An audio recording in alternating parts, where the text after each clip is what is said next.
So ನೆನ್ನೆ ದಿವಸ ನಾವು ಭಗವಂತನ ಒಂದು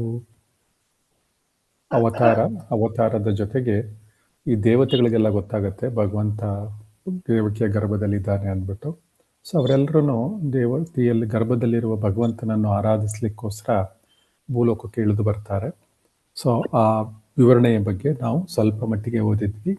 ಸೊ ಯಾರು ಹೇಗೆ ಕೃಷ್ಣ ಯೋಗ ಮಾಯೆಯರು ಪರಮಶಕ್ತಿಶಾಲಿ ಮತ್ತು ಸೋದರಿಯಾಗಿ ಕಾಣಿಸ್ಕೊಂಡ್ರು.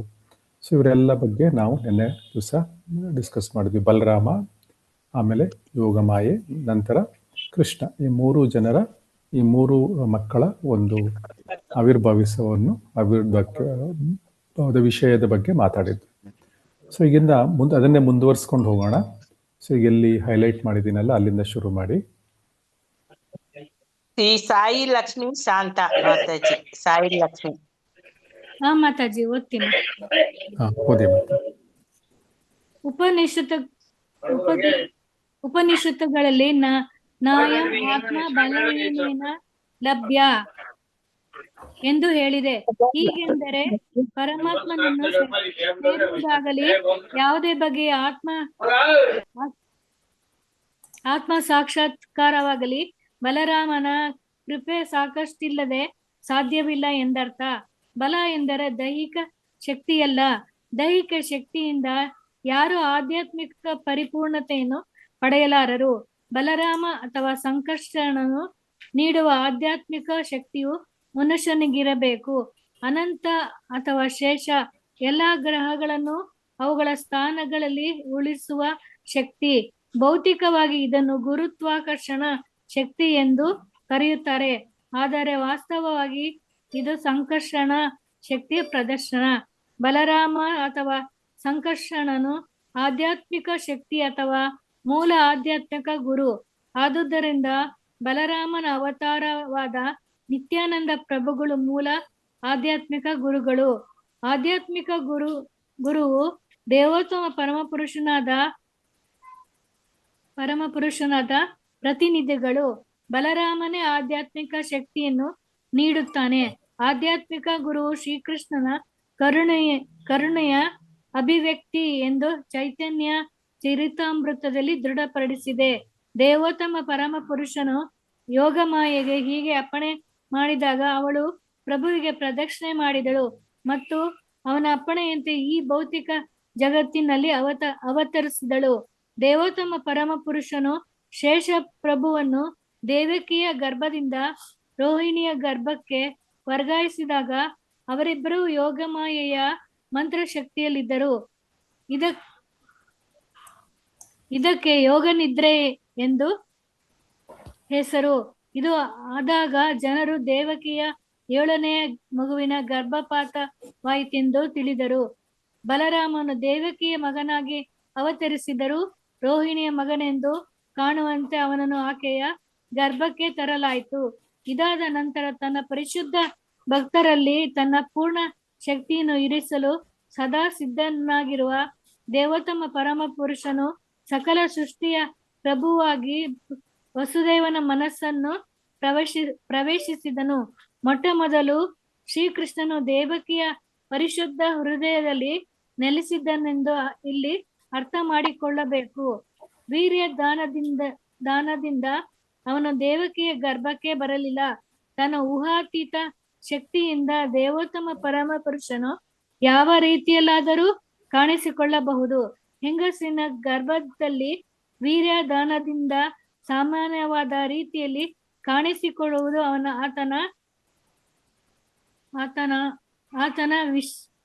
ಆತನ ವಿಷಯದಲ್ಲಿ ಅಗತ್ಯವಿಲ್ಲ. ತನ್ನ ಹೃದಯದಲ್ಲಿ ದೇವೋತ್ತಮ ಪರಮ ಪುರುಷ ರೂಪವನ್ನು ಇರಿಸಿಕೊಂಡ ವಸುದೇವನು ತಡೆಯಲಾದ ಸುಡುವ ಕಿರಣಗಳ ಪ್ರಭೆಯ ಸೂರ್ಯನಂತೆ ಕಂಡನು. ವಸುದೇವನ ಪರಿಶುದ್ಧ ಹೃದಯದಲ್ಲಿ ಸ್ಥಾಪಿತವಾದ ಪ್ರಭುವಿನ ರೂಪವು ಕೃಷ್ಣನ ಮೂಲ ರೂಪದಿಂದ ಬೇರೆಯಲ್ಲ. ಕೃಷ್ಣನ ರೂಪವು ಎಲ್ಲೆಯೇ ಕಾಣಿಸಿಕೊಳ್ಳಲಿ, ಅದರಲ್ಲಿಯೂ ಮುಖ್ಯವಾಗಿ ಮನುಷ್ಯನ ಹೃದಯದಲ್ಲಿ ಕಾಣಿಸಿಕೊಂಡಾಗ ಅದಕ್ಕೆ ಧಾಮ ಎಂದು ಹೆಸರು. ಧಾಮ ಎನ್ನುವುದು ಕೃಷ್ಣನ ರೂಪಕ್ಕೆ ಮಾತ್ರ ಸಂಬಂಧಿಸಿದ್ದಲ್ಲ. ಅವನ ಹೆಸರು, ಅವನ ರೂಪ, ಅವನ ಗುಣ ಮತ್ತು ಅವನ ಪರಿಕರ ಈ ಎಲ್ಲವನ್ನು ಸೂಚಿಸುತ್ತದೆ. ಎಲ್ಲವೂ ಏಕಕಾಲಕ್ಕೆ ಪ್ರಕಟವಾಗುತ್ತವೆ. ಹರೇ ಹರೇ ಕೃಷ್ಣ ಕೃಷ್ಣ ಮಾತಾಜಿ. ಮಾತಾಜಿ. ಧನ್ಯವಾದಗಳು. ಧನ್ಯವಾದಗಳು. ಧನ್ಯವಾದಗಳು. ಧನ್ಯವಾದಗಳು ಪ್ರಭುಜಿ. ಧನ್ಯವಾದಗಳು. ಸೊ ಇಲ್ಲಿ ಮುಖ್ಯವಾಗಿ 2 ವಿಷಯಗಳನ್ನು ಮಾತನಾಡಲಾಗಿದೆ. ಮೊದಲನೇದಾಗಿ ಬಲರಾಮನ ಕೃಪೆ ಇಲ್ಲದೆ ಆತ್ಮ ಸಾಕ್ಷಾತ್ಕಾರ ಆಗಲಿಕ್ಕೆ ಸಾಧ್ಯ ಇಲ್ಲ. ಇದರ ಬಗ್ಗೆ ನಿನ್ನೆನೂ ನಾವು ಚರ್ಚೆ ಮಾಡಿದ್ವಿ. ಅಂದರೆ ಬಲರಾಮ ತನ್ನ ಒಂದು ಇದೇ ನೇಗಿಲಿದೆ, ನೇಗಿಲು ಹಿಡ್ಕೊಂಡಿರ್ತಾನೆ ಬಲರಾಮನ ನೇಗಿಲಿನಿಂದ ನಮ್ಮ ಹೃದಯದ ಒಂದು ಕೃಷಿಯನ್ನು ಮಾಡ್ತಾನೆ. ಸೊ ಯಾವಾಗ ನಮ್ಮ ಹೃದಯ ಭಗವಂತನ ದಿವ್ಯ ಪ್ರೇಮ ಬೀಜವನ್ನು ಬೆಳೆಸಲಿಕ್ಕೆ ಯೋಗ್ಯತೆಯನ್ನು ಪಡ್ಕೊಳ್ಳುತ್ತೆ, ಆವಾಗ ಬಲರಾಮನ ಕೃಪೆಯಿಂದ ಆ ಬೀಜದ ಒಂದು ಪೋಷಣೆ ಆಗುತ್ತೆ. ಬಲರಾಮ ಅದಕ್ಕೆ ಎಲ್ಲವನ್ನು ಮಾಡ್ತಾನೆ. ಸೊ ಅದಕ್ಕೆ ಬಲರಾಮನ ಕೃಪೆ ನಮಗೆ ಮುಖ್ಯ, ತುಂಬ ಮುಖ್ಯ. ಬಲರಾಮ ಅಥವಾ ಸಂಕರ್ಷಣ. ಸೊ ಈ ಬಲರಾಮ ಮತ್ತು ಸಂಕರ್ಷಣ ನೀಡುವ ಆಧ್ಯಾತ್ಮಿಕ ಬಲ, ಆಧ್ಯಾತ್ಮಿಕ ಶಕ್ತಿ ಮನುಷ್ಯನಿಗಿರಬೇಕು. ಸೊ ಎಲ್ಲಿವರೆಗೆ ಬಲರಾಮನ ಶಕ್ತಿ ನಮಗೆ ಸಿಗುವುದಿಲ್ವೋ ಅಲ್ಲಿವರೆಗೆ ನಮಗೆ ಭಗವಂತನ ದೃಷ್ಟಿ ನಮ್ಮ ಮೇಲೆ ಬೀಳುವುದು ಕಷ್ಟ. ಸೊ ಆದ್ರಿಂದ ಮಾಡ್ಕೊಳ್ಳಿ. ನಿತ್ಯಾನಂದ ಪ್ರಭುಗಳು ಬಲರಾಮನ ಅವತಾರ. ಆದ್ರಿಂದ ನಿತ್ಯಾನಂದ ಪ್ರಭುಗಳನ್ನ ಮೂಲ ಆಧ್ಯಾತ್ಮಿಕ ಗುರುಗಳು ಅಂದ್ಬಿಟ್ಟು ನಾವು ಈ ಚೈತನ್ಯ ಚರಿತಾಮೃತದ ಮೂಲಕವಾಗಿ ನಮಗೆ ತಿಳಿದು ಬರುತ್ತೆ. ಸೊ ನಂತರ ಈ ಬಲರಾಮನೇ ಆಧ್ಯಾತ್ಮಿಕ ಶಕ್ತಿಯನ್ನು ನೀಡುತ್ತಾನೆ. ಅದಾದ ನಂತರ ಅದು ಆಧ್ಯಾತ್ಮಿಕ ಶಕ್ತಿ ಸಿಕ್ಕಿದ ನಂತರ ಮೊದಲ ಗುರು ಇಸ್ ಬಲರಾಮ. ಆಮೇಲೆ ಆಧ್ಯಾತ್ಮಿಕ ಗುರುವು ಶ್ರೀಕೃಷ್ಣನ ಕರುಣೆಯ ಅಭಿವ್ಯಕ್ತಿ ಅಂತ ಚೈತನ್ಯ ಚರಿತಾಮೃತದಲ್ಲಿ ಹೇಳಿದ್ದಾರೆ. ಸೊ ಈ ರೀತಿಯಾಗಿ ನಮಗೆ ಮೊದಲು ಗುರುವಿನ ಬಗ್ಗೆ ಇಲ್ಲಿ ಹೇಳಲಾಗಿದೆ. ಸೊ ಹೇಗೆ ನಮಗೆ ಶ್ರೀಲ ಪ್ರಭುಪಾದರು ಮುಖ್ಯವಾಗಿ ಗುರುಗಳಾಗಿದ್ದಾರೋ, ಸೊ ಅದೇ ರೀತಿ ನಮಗೆ ಈ ಜಗತ್ತಿಗೆ ಸಂಪೂರ್ಣ ಒಂದು ಸೃಷ್ಟಿಗೆ ಮೂಲ ಆಧ್ಯಾತ್ಮಿಕ ಗುರುಗಳು ನಿತ್ಯಾನಂದ ಪ್ರಭುಗಳು ಅಥವಾ ಬಲರಾಮನ ಅವತಾರ. ಸೊ ಬಲರಾಮನೇ ನಿತ್ಯಾನಂದ ಪ್ರಭುಗಳ ಅವತಾರದಲ್ಲಿ ಬಂದಿದ್ದು. ಸೊ ಅವರೇ ಮೂಲ ಆಧ್ಯಾತ್ಮಿಕ ಗುರುಗಳು. ಸೊ ಅದರಿಂದ ಬಲರಾಮನ ಒಂದು ಕೃಪೆ ನಮಗೆ ಬಹಳ ಮುಖ್ಯ. ಸೊ ಯಾವಾಗಲೂ ಕೂಡ ನಾಳೆ ಬಲರಾಮ ಜಯಂತಿ ಬರ್ತಾ ಇದೆ. ಸೊ ಅದರಿಂದ ಎಲ್ಲರೂ ಕೂಡ ಭಗವಂತನಲ್ಲಿ ಬಲರಾಮನಲ್ಲಿ ಪ್ರಾರ್ಥನೆ ಮಾಡಿಕೊಳ್ಳಿ. ಸೊ ನನಗೆ ಕೃಷ್ಣನ ಭಕ್ತಿಯನ್ನು ಕೊಡು ಅಂತ ಹೇಳಿ. ಸೊ ಅವನು ಬಲರಾಮನ ಕೃಪೆ ತೋರಿದ್ರೆ ಆಗುತ್ತೆ. ಸೊ ಇಲ್ಲಿ ಪ್ರತಿಯೊಂದು ಕೃಪೆಯ ಮೇಲೆ ನಿಂತಿದೆ. ಬಲರಾಮನ ಕೃಪೆ ಇರಬೇಕು, ರಾಧಾರಾಣಿಯ ಕೃಪೆ ಇರಬೇಕು, ಆಮೇಲೆ ಶ್ರೀಲ ಪ್ರಭುಪಾದರ ಕೃಪೆಯೂ ಇರಬೇಕು, ಆಮೇಲೆ ಶ್ರೀಕೃಷ್ಣ ಚರಿತಾಮೃತದಲ್ಲೂ ಎಲ್ಲ ನಮಗೆ ಆಚಾರ್ಯರಿದ್ದಾರೆ, ಅವರೆಲ್ಲರದ್ದು ಕೃಪೆ ನಮಗೆ ಬೇಕು. ಆವಾಗಲೇ ನಮಗೆ ಇದು ಆಧ್ಯಾತ್ಮಿಕ ಶಕ್ತಿಯಲ್ಲಿ ಆಧ್ಯಾತ್ಮಿಕ ದಾರಿಯಲ್ಲಿ ಮುಂದುವರಿಲಿಕ್ಕೆ ಸಾಧ್ಯ. ಇದು ಮೊದಲನೇ ಪಾಯಿಂಟ್ ಈ ಪೇಜ್ನಲ್ಲಿ. ನೆಕ್ಸ್ಟ್ ಒನ್ನು, ಶ್ರೀಕೃಷ್ಣನು ಯೋಗಮಾಯಿಗೆ ಅಪ್ಪಣೆ ಮಾಡಿದಾಗ ಅವಳು ಪ್ರಭುಗೆ ಪ್ರದಕ್ಷಿಣೆ ಮಾಡಿ ತನ್ನ ಕೆಲಸವನ್ನು ಏನು ಕೊಟ್ಟಿದ್ನು ಪ್ರಭು ಅದನ್ನು ಅವಳು ಮುಂದುವರಿಸ್ತಾಳೆ, ಪ್ರಾರಂಭ ಮಾಡ್ತಾಳೆ. ಸೊ ಈ ವಿಷಯವನ್ನು ನಾವು ಹಿಂದಿನ ನೆನ್ನೆನೇ ಚರ್ಚೆ ಮಾಡಿದ್ವಿ. ಮಾತಾಡಿ ಒಬ್ಬರು ಪ್ರಶ್ನೆ ಕೇಳಿದ್ರು. ಸೊ ಅದಕ್ಕೆ ಅವರು ಹೇಗೆ ಅವನು ಭಗವಂತ ದೇವಕಿಯ ಗರ್ಭಕ್ಕೆ ಬಂದಿದ್ನ ಇಲ್ಲ ಹೇಗೆ, ಸೊ ಅದೆಲ್ಲ ನಾವು ಡಿಸ್ಕಸ್ ಮಾಡಿದ್ವಿ ನೆನ್ನೆನೆ. ಈಗ ಸದ್ಯಕ್ಕೆ ಸ್ವಲ್ಪ ಮೇಲೆ ಡಿಸ್ಕಸ್ ಮಾಡೋಣ, ಇನ್ನೊಂದ್ಸರಿ ರಿವೈಸ್ ಮಾಡ್ಕೊಳ್ಳೋಣ. ಸೊ ಭಗವಂತ ಎಲ್ಲಿ ಬೇಕಾದ್ರೂ ಹೇಗೆ ಬೇಕಾದ್ರೂ ಅವತರಿಸ್ಬೋದು, ಅವನು ಗರ್ಭಕ್ಕೆ ಹೋಗಿ ಅಲ್ಲಿಂದ ಬರಬೇಕು ಅಂತ ಏನಿಲ್ಲ. ಆದರೆ ಸಾಮಾನ್ಯ ಮನುಷ್ಯರಿಗೆ ಅವನು ನಮ್ಮಂತೆ ಅಂತ ಒಂದು ಕೆಲವರು ಜನ ಇರ್ತಾರೆ ಭಗವಂತನಲ್ಲಿ ನಂಬಿಕೆ ಇಲ್ಲದೆ ಇದ್ದವರು. ಸೊ ಅಂತಹವರವನು ಭಗವಂತ ತನ್ನ ಏನು ಅವತಾರವನ್ನು ತೋರಿಸಿ ಅವರಿಗೆ ಏನು ಉದ್ಧಾರ ಮಾಡ್ಲಿಕ್ಕೆ ಅಷ್ಟೊಂದು ಇಷ್ಟಪಡಲ್ಲ. ಯಾರು ಶರಣಾಗ್ತಾರೆ ಅವ್ರನ್ನ ಭಗವಂತ ನೋಡ್ಕೋತಾನೆ, ಯಾರು ಭಕ್ತರೋ ಭಗವಂತ ನೋಡ್ಕೋತಾನೆ. ಸೊ ಯಾರು ಭಕ್ತರಲ್ಲವೋ ಅವರನ್ನು ಕೂಡ ಭಗವಂತ ನೋಡ್ಕೋತಾನೆ.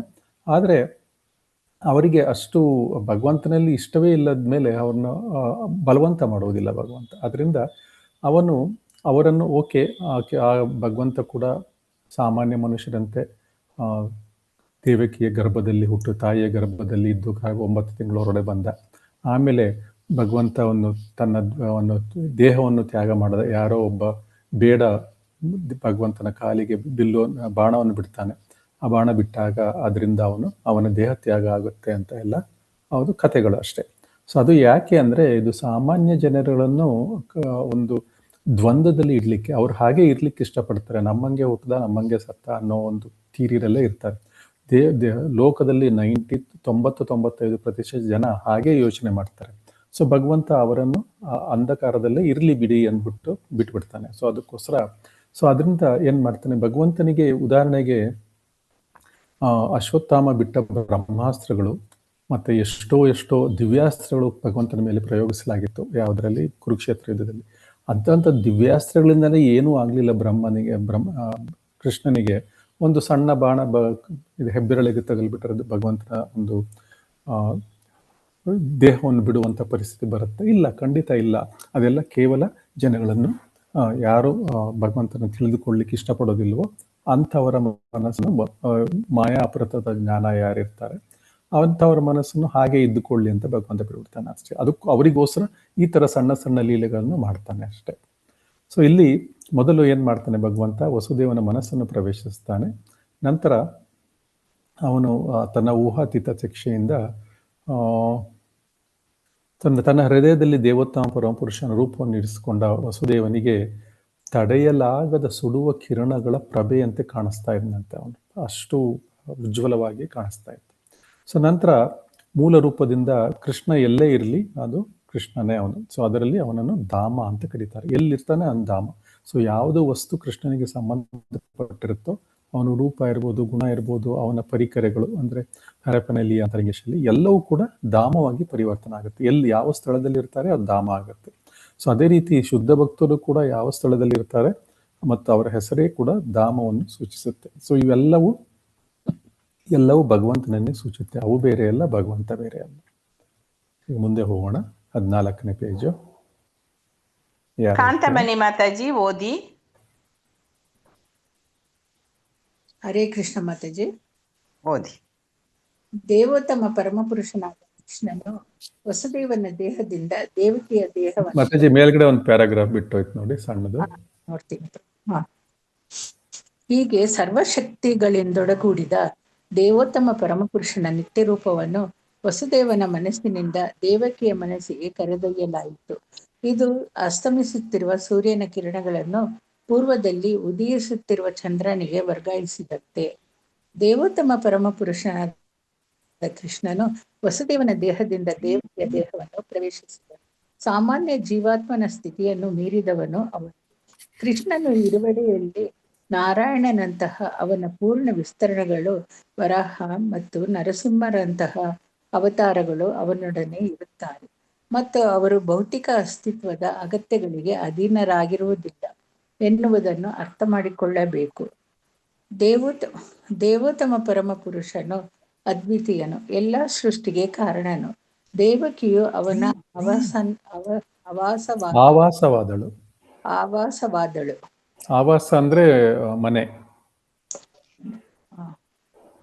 ದೇವಕಿಯು ಪರಿಪೂರ್ಣ ಸತ್ಯದ ಆವಾಸವಾದಳು. ಆದರೆ ಅವಳು ಕಂಸನ ಗೃಹದಲ್ಲಿದ್ದುದರಿಂದ ಅದು ಮಿಟ್ಟ ಬೆಂಕಿಯಂತೆ ಅಥವಾ ದುರುಪಯೋಗ ಮಾಡಿಕೊಂಡ ಶಿಕ್ಷಣದಂತೆ ಕಾಣುತ್ತಿದ್ದಳು. ಬೆಂಕಿಯನ್ನು ಒಂದು ಮಡಕೆಯ ಪಕ್ಕಗಳಿಂದ ಸುತ್ತುವರಿದಾಗ ಅಥವಾ ಒಂದು ಹೂಜಿಯಲ್ಲಿಟ್ಟಾಗ ಬೆಂಕಿಯ ಉಜ್ವಲ ಕಿರಣಗಳನ್ನು ಗುರುತಿಸಲು ಸಾಧ್ಯವಿಲ್ಲ. ಹಾಗೆಯೇ ಜನಸಾಮಾನ್ಯರಿಗೆ ಉಪಯೋಗವಾಗದ ಜ್ಞಾನವನ್ನು ಅಷ್ಟಾಗಿ ಗುರುತಿಸುವುದಿಲ್ಲ. ಹಾಗೆಯೇ ದೇವಕಿಯನ್ನು ಕಂಸನ ಸೆರೆಮನೆಯ ಗೋಡೆಗಳ ನಡುವೆ ಬಂಧಿಸಲಾಗಿತ್ತು. ದೇವೋತ್ತಮ ಪರಮ ಪುರುಷನನ್ನು ಗರ್ಭದಲ್ಲಿ ಧರಿಸಿದ್ದರಿಂದ ಆಕೆಗೆ ಬಂದ ದಿವ್ಯ ಸೌಂದರ್ಯವನ್ನು ಯಾರು ನೋಡುವಂತಿರಲಿಲ್ಲ. ಆದರೂ ಕಂಸನು ತನ್ನ ತಂಗಿಯ ಅಲೌಕಿಕ ಸೌಂದರ್ಯವನ್ನು ಕಂಡನು. ದೇವೋತ್ತಮ ಪರಮ ಪುರುಷನು ಅವಳ ಗರ್ಭದಲ್ಲಿ ಆಶ್ರಯ ಪಡೆದಿದ್ದ ಎಂದು ನಿರ್ಣಯಿಸಿದನು. ಹಿಂದೆಂದೂ ಅವಳಿಗೆ ಇಂತಹ ಬೆರಗುಗೊಳಿಸುವ ಸೌಂದರ್ಯವಿರಲಿಲ್ಲ. ದೇವಕಿಯ ಗರ್ಭದಲ್ಲಿ ಆಶ್ಚರ್ಯಕರವಾದದ್ದು ಏನೋ ಇದೆ ಎನ್ನುವುದು ಅವನಿಗೆ ಅರ್ಥವಾಯಿತು. ಆತನಿಗೆ ಆತಂಕವಾಯಿತು. ದೇವೋತ್ತಮ ಪರಮ ಪುರುಷನು ಈಗ ಬಂದಿದ್ದಾನೆ, ಮುಂದೆ ತನ್ನನ್ನು ಕೊಲ್ಲುತ್ತಾನೆ ಎಂದು ಅವನಿಗೆ ಖಂಡಿತವಾಗಿ ತಿಳಿದಿತ್ತು. ಅವನು ಹೀಗೆ ಯೋಚನೆ ಮಾಡಿದ. ದೇವಕಿಯನ್ನು ಏನು ಮಾಡಬೇಕು? ನಿಶ್ಚಯವಾಗಿಯೂ ಅವಳ ಗರ್ಭದಲ್ಲಿ ವಿಷ್ಣು ಅಥವಾ ಕೃಷ್ಣನಿದ್ದಾನೆ. ಆದ್ದರಿಂದ ದೇವತೆಗಳ ಮಹತ್ ಕಾರ್ಯವನ್ನು ಸಾಧಿಸಲು ಕೃಷ್ಣನು ಬಂದಿದ್ದಾನೆ ಎನ್ನುವುದು ಖಂಡಿತ. ನಾನು ಈಗಲೇ ದೇವಕಿಯನ್ನು ಕೊಂದರೂ ಈ ಮಹತ್ ಕಾರ್ಯವನ್ನು ತಡೆಯಲಾಗುವುದಿಲ್ಲ. ವಿಷ್ಣುವಿನ ಸಂಕಲ್ಪವನ್ನು ವಿಫಲಗೊಳಿಸುವುದು ಯಾರಿಗೂ ಸಾಧ್ಯವಿಲ್ಲ. ಎಂದು ಬುದ್ಧಿ ಇರುವ ಯಾವುದೇ ಮನುಷ್ಯನಿಗೂ ಅರ್ಥವಾಗುತ್ತದೆ. ರಾಕ್ಷಸರು ಒಂದ್ ಏನೇ ಎರಡು ಲೈನ್ ಬಿಟ್ರ ನೋಡಿ. ವಿಷ್ಣುವಿನ ಸಂಕಲ್ಪವನ್ನು ವಿಫಲಗೊಳಿಸಿ ಯಾರಿಗೂ ಸಾಧ್ಯವಿಲ್ಲ ಎಂದು ಕಂಸನಿಗೆ ತಿಳಿದಿತ್ತು. ನನಗೆ ತಿಳಿದಿತ್ತು. ಭಗವಂತನ ನಿಯಮಗಳನ್ನು ಉಲ್ಲಂಘಿಸುವುದು ಸಾಧ್ಯವಿಲ್ಲ ಎಂದು ಬುದ್ಧಿ ಇರುವ ಯಾವುದೇ ಮನುಷ್ಯನಿಗೂ ಅರ್ಥವಾಗುತ್ತದೆ. ರಾಕ್ಷಸರು ಏನೇ ಅಡ್ಡಿಗಳನ್ನು ಒಡ್ಡಿದರೂ ಅವನ ಸಂಕಲ್ಪವು ಈಡೇರುತ್ತದೆ. ಕಂಸನು ಹೀಗೆ ಯೋಚಿಸಿದನು, ನಾನು ಈಗ ದೇವಕಿಯನ್ನು ಕೊಂದರೆ ವಿಷ್ಣುವು ತನ್ನ ಪರಮ ಸಂಕಲ್ಪವನ್ನು ಇನ್ನೂ ತೀವ್ರವಾಗಿ ಕಾರ್ಯಗತಗೊಳಿಸುವನು. ದೇವಕಿಯನ್ನು ಈಗ ಕೊಲ್ಲುವುದು ತೀರ ಕಾರ್ಯ. ಎಂತಹ ಮುಜುಗರದ ಸಂದರ್ಭದಲ್ಲಿಯೂ ಯಾರೂ ತನ್ನ ಕೀರ್ತಿಯನ್ನು ಕೊಲ್ಲಲು ಬಯಸುವುದಿಲ್ಲ. ಈಗ ನಾನು ದೇವಕಿಯನ್ನು ಕೊಂದರೆ ನನ್ನ ಕೀರ್ತಿಯು ಮಾಸುವುದು. ದೇವಕಿಯು ಒಬ್ಬ ಸ್ತ್ರೀ, ಅವಳು ನನ್ನ ರಕ್ಷಣೆಯಲ್ಲಿದ್ದಾಳೆ ಮತ್ತು ಗರ್ಭಿಣಿ. ಅವಳನ್ನು ನಾನು ಕೊಂದರೆ ಇಡೀ ಜೀವಮಾನದಲ್ಲಿ ಒಳ್ಳೆ ಕಾರ್ಯಗಳಿಂದ ಪಡೆದುಕೊಂಡ ನನ್ನ ಕೀರ್ತಿಯು ನಾಶವಾಗುವುದು. ಹರೇ ಕೃಷ್ಣ. ಹರೇ ಕೃಷ್ಣ. ಹರೇ ಕೃಷ್ಣ. ಮಾತಾಜಿ ದಂಡವತ್ ಪ್ರಣಾಮ. ಸೊ ಈಗ ಅರ್ಜುನ ಇವರಿಗೆ ದೇವಕಿಯ ಒಂದು ದೇಹದಲ್ಲಿ ಭಗವಂತ ಪ್ರವೇಶ ಮಾಡ್ತಾನೆ. ಸೊ ಪರಮಪುರುಷನು ಅವಳ ಗರ್ಭದಲ್ಲಿ ಆಶ್ರಯ ಪಡೆದಿದ್ದ ಎಂದು ನಿರ್ಣಯಿಸಿದನದೇ. ಆದರೆ ಅವನು ಯಾರು ಈ ನಿರ್ಣಯ ತಗೊಂಡಿದ್ದು ಗರ್ಭದಲ್ಲಿ ಆಶ್ರಯ ಪಡೆದಿದ್ದಾನೆ ಅಂದ್ಬಿಟ್ಟು ಈ ನಿರ್ಣಯವನ್ನು ತಗೊಂಡಿದ್ದು ರಾಕ್ಷಸನಾದ ಕಂಸ. ಸೊ ಇದು ಅಂತಹ ಮನುಷ್ಯರಿಗೆ ಮಾತ್ರ, ರಾಕ್ಷಸೀಯ ಪ್ರಭಾವ ಮನಸ್ಸುಳ್ಳ ವ್ಯಕ್ತಿಗಳಿಗೆ ತಿಳ್ಕೊಳ್ಳಿಕ್ಕೆ ಅಂತ ಗರ್ಭದಲ್ಲಿ ಪ್ರವೇಶ ಪಡೆದಿದ್ದಾರೆ ಅಂತಷ್ಟೇ. ಆದರೆ ಅವನು ದೇವಕಿಯ ಮನಸ್ಸಿನಲ್ಲೇ ಇದ್ದ. ಸೊ ಅದರಿಂದ ಗರ್ಭದಲ್ಲಿ ಪ್ರವೇಶಿಸುವುದು ಅದು ಕೇವಲ ಸಾಮಾನ್ಯ ಮನುಷ್ಯರಿಗೆ ಒಂದು ಸಾಮಾನ್ಯ ಮನುಷ್ಯರಿಗೆ ಭಗವಂತ ಸಾಮಾನ್ಯವಾಗಿ ಕಾಣಿಸ್ಲಿಕ್ಕೆ ಇಷ್ಟಪಡ್ತಾನೆ.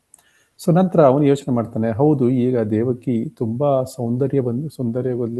ಸುಂದರವಾಗಿ ಕಾಣಿಸ್ತಾ ಇದ್ದಾಳೆ, ಅಂದ್ರೆ ಇಲ್ಲಿ ದೇವೋತ್ತಮ ಪರಮಪುರುಷ ಅವಳ ಗರ್ಭದಲ್ಲಿ ಇದ್ದಾನೆ ಅಂದ್ಬಿಟ್ಟು ಕಂಸನ ಅವನು ಯೋಚನೆ ಮಾಡ್ತಾನೆ ಇವಾಗ.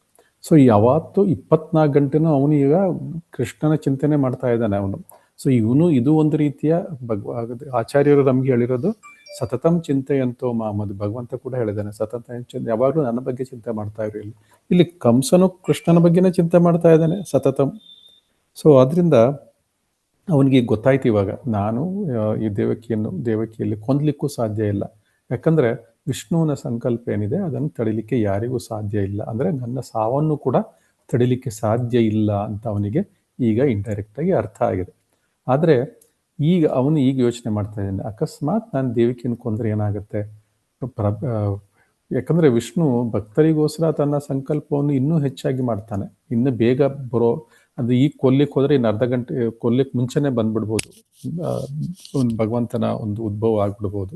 ಸೊ ಜೊತೆಗೆ ಈಗ ದೇವಕಿಯನ್ನು ಕೊಂದ್ರೆ ಏನಾಗುತ್ತೆ? ಸೊ ಎಲ್ಲರೂ ಹೇಳ್ತಾರೆ, ಒಂದು ಅಬಲೆಯಾದ ಸ್ತ್ರೀಯನ್ನು ಜೈಲಿನಲ್ಲಿ ಇಟ್ಟು ಕಾರಾಗೃಹದಲ್ಲಿ ಇಟ್ಟು, ಸೊ ನಂತರ ಅವಳು ಗರ್ಭಿಣಿಯಾಗಿರುವಾಗ ನೀನು ಅವಳನ್ನು ಕೊಂದೆ, ನೀನು ಎಂತಹ ಒಂದು ಪುರುಷ ಅಂದ್ಬಿಟ್ಟು ಎಲ್ಲ ರಾಕ್ಷಸರು ಕೂಡ, ರಾಕ್ಷಸ ಒಂದು ಮುಖಂಡರು ಮತ್ತು ರಾಕ್ಷಸ ರಾಜರು ಕೂಡ ಇವನನ್ನು ಹೇಯವಾಗಿ ಕಾಣ್ತಾರೆ. ಸೊ ಈ ರೀತಿಯಾಗಿ ಅವನ ಕೀರ್ತಿ ಹಾಳಾಗ್ಬಿಡುತ್ತಲ್ಲ, ನನ್ನ ಕೀರ್ತಿ ಹಾಳಾಗ್ಬಿಡುತ್ತೆ. ಅವನು ಯೋಚನೆ ಮಾಡೋದು ನೋಡಿ, ಇಡೀ ಜೀವನಮಾನದಲ್ಲಿ ಒಳ್ಳೆಯ ಕಾರ್ಯಗಳಿಂದ ಮಾಡಿದಾನಂತ ಅವನು. ಸೊ ಇದು ಪ್ರತಿಯೊಬ್ಬ ರಾಕ್ಷಸನು ಯೋಚನೆ ಮಾಡ್ತಾನೆ, ನಾನು ಜೀವನದಲ್ಲಿ ಬರೀ ಒಳ್ಳೆ ಕಾರ್ಯಗಳನ್ನೇ ಮಾಡಿರೋದು, ನಾನು ಯಾವುದು ಕೆಟ್ಟ ಕಾರ್ಯ ಮಾಡೇ ಇಲ್ಲ, ಯಾವುದು ಪಾಪನೇ ಮಾಡಿಲ್ಲ ಅಂತ ಹೇಳ್ಬಿಟ್ಟು. ಸೊ ಈ ರೀತಿಯಾಗಿ ರಾಕ್ಷಸರು ಮತ್ತು ರಾಕ್ಷಸೀಯ ಮನಸ್ಸುಳ್ಳವರು ಯೋಚನೆ ಮಾಡ್ತಾರೆ, ನಂದೇನೂ ತಪ್ಪಿಲ್ಲ, ನಾನು ಎಲ್ಲ ಒಳ್ಳೆ ಕಾರ್ಯಗಳನ್ನೇ ಮಾಡಿದ್ದೀನಿ.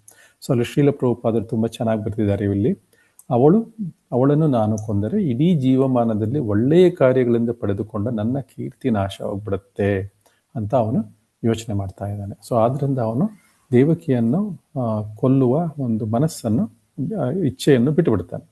ಸೊ ಇನ್ನು ಮುಂದೆ ಏನು ಯೋಚನೆ ಮಾಡ್ತಾನೆ ನೋಡೋಣ. ಓದಿ ಯಾರಾದ್ರು. ಸೌಂದರ್ಯ ಮಾತಾಜಿ ಓದಿ. ಹರೇ ಕೃಷ್ಣ. ಸೌಂದರ್ಯ ಮಾತಾಜಿ ಓದಿ. ಅವನು ಇನ್ನೂ ಯೋಚಿಸಿದ, ಅಲ್ಲಿನಿಂದ ಓದ್ಬೇಕಲ್ಲ ಮಾತಾಜಿ? ಅವನು ಇನ್ನೂ ಯೋಚಿಸಿದನು. ಕಂಸನ ಯೋಚನೆ ಮುಂದುವರಿತಾ ಇದೆ ಇನ್ನಾನು. ಅವನು ಇನ್ನೂ ಯೋಚಿಸಿದನು, ಅತ್ಯಂತ ಕ್ರೂರಿಯಾದವನು ಈ ಜೀವಮಾನದಲ್ಲಿಯೇ ಸತ್ತಂತೆ. ಕ್ರೂರ ಮನುಷ್ಯನು ಬದುಕಿರುವಾಗ ಯಾರಿಗೂ ಅವನು ಇಷ್ಟವಾಗುವುದಿಲ್ಲ. ಅವನು ಸತ್ತ ಮೇಲೆ ಜನರು ಅವನನ್ನು ಶಪಿಸುತ್ತಾರೆ. ಅವನು ತನ್ನನ್ನು ದೇಹದೊಡನೆ ಗುರುತಿಸಿಕೊಳ್ಳುವುದರಿಂದ ಅವನ ಅವನತಿಯಾಗುತ್ತದೆ ಮತ್ತು ಅವನನ್ನು ನರಕದ ಅತ್ಯಂತ ಕತ್ತಲೆಯ ಭಾಗಕ್ಕೆ ನೂಕುತ್ತಾರೆ. ಹೀಗೆ ಕಂಸನು ದೇವಕಿಯನ್ನು ಆಗ ಕೊಲ್ಲುವುದರ ಸಾಧಕ ಬಾಧಕಗಳನ್ನು ಯೋಚಿಸಿದನು. ದೇವಕಿಯನ್ನು ಕೂಡಲೇ ಕೊಲ್ಲದೆ ಅನಿವಾರ್ಯವಾದ ಭವಿಷ್ಯತ್ತಿಗಾಗಿ ಕಾಯಲು ಕಂಸನು ನಿರ್ಧರಿಸಿದನು. ಆದರೆ ಅವನ ಮನಸ್ಸು ದೇವೋತ್ತಮ ಪುರುಷನ ವಿಷಯದಲ್ಲಿ ದ್ವೇಷದಲ್ಲಿ ಮುಳುಗಿತು.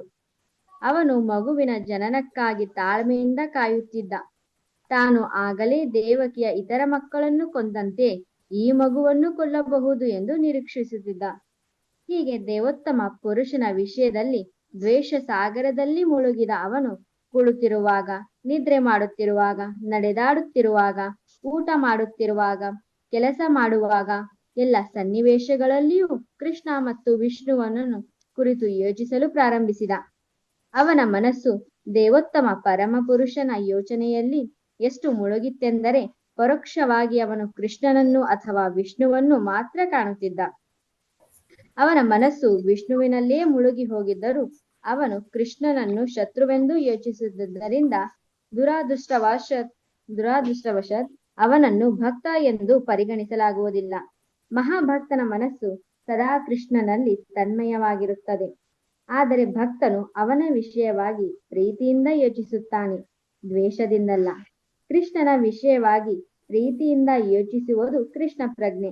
ಆದರೆ ಕೃಷ್ಣನನ್ನು ಕುರಿತು ಹಗೆತನದಿಂದ ಯೋಚಿಸುವುದು ಕೃಷ್ಣ ಪ್ರಜ್ಞೆಯಲ್ಲ. ಈ ಸಮಯದಲ್ಲಿ ಮಹರ್ಷಿ ನಾರದರು ಮತ್ತು ಅನೇಕ ಮಂದಿ ದೇವತೆಗಳನ್ನು ಒಡಗೂಡಿ ಬ್ರಹ್ಮದೇವನು ಶಿವನು ಕಂಸನ ಗೃಹವನ್ನು ಅದೃಶ್ಯವಾಗಿ ಪ್ರವೇಶಿಸಿದರು. ಅವರು ಶ್ರೇಷ್ಠ ಸ್ತೋತ್ರಗಳಿಂದ ದೇವೋತ್ತಮ ಪರಮಪುರುಷನಿಗೆ ಪ್ರಾರ್ಥನೆ ಮಾಡಲು ಪ್ರಾರಂಭಿಸಿದರು. ಈ ಸ್ತೋತ್ರಗಳಿಂದ ಭಕ್ತರಿಗೆ ತುಂಬಾ ಆನಂದವಾಗುತ್ತದೆ. ಅವರ ಇಷ್ಟಾರ್ಥಗಳು ಸಿದ್ಧಿಸುತ್ತವೆ.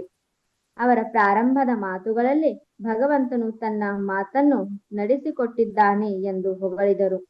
ಭಗವದ್ಗೀತೆಯಲ್ಲಿ ಹೇಳಿರುವಂತೆ ಸಾಧುಗಳನ್ನು ರಕ್ಷಿಸಿ ದುಷ್ಕರ್ಮಿಗಳನ್ನು ನಾಶ ಮಾಡಲು ಕೃಷ್ಣನು ಈ ಭೌತಿಕ ಜಗತ್ತಿಗೆ ಬರುತ್ತಾನೆ. ಇದು ಅವನ ಪ್ರತಿಜ್ಞೆ.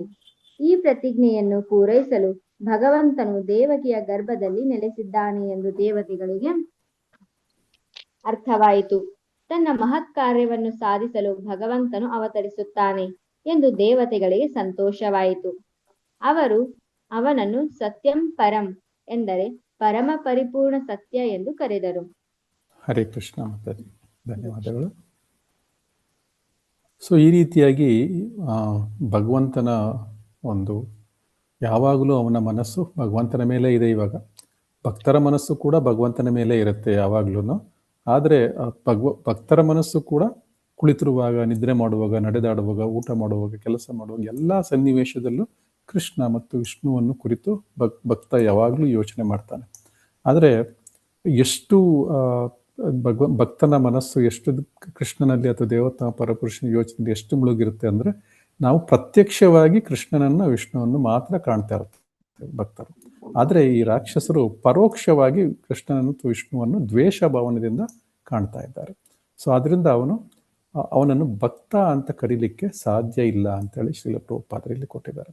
ಸೊ ಭಕ್ತರು ಭಗವಂತನ ವಿಷಯದಲ್ಲಿ ಪ್ರೀತಿಯಿಂದ ಯೋಚಿಸ್ತಾನೆ. ಆದರೆ ರಾಕ್ಷಸರು ದ್ವೇಷದ ಭಾವನೆಯಿಂದ ಅವರ ಕೃಷ್ಣನ ಬಗ್ಗೆ ಯೋಚಿಸ್ತಾರೆ. ಸೊ ಪ್ರೀತಿಯಿಂದ ಯೋಚಿಸಿದ್ರೆ ಅದು ಕೃಷ್ಣ ಪ್ರಜ್ಞೆ. ಸೊ ಅಲ್ಲದಿದ್ದರೆ ಅದು ಕೃಷ್ಣ ಪ್ರಜ್ಞೆ ಅಲ್ಲ. ಸೊ ಇಂತಹ ಒಂದು ಸನ್ನಿವೇಶದಲ್ಲಿ ನಾರದ ಮಹರ್ಷಿಗಳು ಮತ್ತು ಅನೇಕ ಮಂದಿ ದೇವತೆಗಳು, ಬ್ರಹ್ಮ, ಶಿವ ಇವರೆಲ್ಲರ ಮುಂದಾಳತ್ವದಲ್ಲಿ ಎಲ್ಲ ದೇವತೆಗಳು ಕಂಸನ ಒಂದು ಗ್ರಹವನ್ನು ಅಂದರೆ ಕಾರಾಗೃಹವನ್ನು ಅದೃಶ್ಯವಾಗಿ ಪ್ರವೇಶ ಮಾಡ್ತಾರೆ. ಅಂದರೆ ಯಾರಿಗೂ ಕಾಣದ ಹಾಗೆ ಪ್ರವೇಶ ಮಾಡ್ತಾರೆ. ಸೊ ನಂತರ ಅವರು ಭಗವಂತನ ಒಂದು ಗರ್ಭದಲ್ಲಿರುವ ಭಗವಂತನಿಗೆ ಶ್ರೇಷ್ಠ ಸ್ತೋತ್ರಗಳಿಂದ ದೇವೋತ್ತಮ ಪರಮಪುರುಷನಿಗೆ ಪ್ರಾರ್ಥನೆ ಮಾಡಲಿಕ್ಕೆ ಪ್ರಾರಂಭ ಮಾಡ್ತಾರೆ. ಇದು 10ನೇ ಕ್ಯಾಂಟದಲ್ಲಿ ಒಂದು ಸಂಪೂರ್ಣ ಒಂದು ಅಧ್ಯಾಯವನ್ನು ಈ ಪ್ರಾರ್ಥನೆಗಳಿಗೋಸ್ಕರ ಮೀಸಲಿಡಲಾಗಿದೆ. ಬಹುಶಃ 10ನೇ ಕ್ಯಾಂಟದ 13ನೇ ಚಾಪ್ಟರ್ ಅನಿಸುತ್ತೆ. ಸೊ ತುಂಬ ಚೆನ್ನಾಗಿದೆ. ಎಲ್ಲ ದೇವತೆಗಳು ಭಗವಂತನ ಸ್ತೋತ್ರವನ್ನು ಮಾಡುವಂಥದ್ದು ತುಂಬ ಅದ್ಭುತವಾಗಿದೆ. ಸೊ ಸಮಯ ಸಿಕ್ಕಾಗ ಓದಲಿಕ್ಕೆ ಪ್ರಯತ್ನ ಪಡೋಣ. ಸೊ ಅವನು ಹೇಳ್ತಾನೆ, ಇದು ಅವನು ಬಂದಿರೋದಕ್ಕೆ ಸಾಧುಗಳನ್ನು ರಕ್ಷಿಸಿ ದುಷ್ಕರ್ಮಗಳಿಗೆ ನಾಶ ಮಾಡಲಿಕ್ಕೆ ಭಗವಂತ ಈ ಭೌತಿಕ ಜಗತ್ತಿಗೆ ಬರ್ತಾನೆ. ಸೊ ಈ ಎಲ್ಲ ವಿಷಯವನ್ನು ಅವರು ಭಗವಂತನ ಮುಂದೆ ಭಗವಂತನನ್ನು ಹಾಡಿ ಹೊಗಳ್ತಾ ಇದ್ದಾರೆ. ಸೊ ನೆಕ್ಸ್ಟ್ ಓದೋಣ. ಪ್ರತಿಯೊಬ್ಬರು ಸತ್ಯಕ್ಕಾಗಿ ಹುಡುಕಾಡುತ್ತಿದ್ದಾರೆ.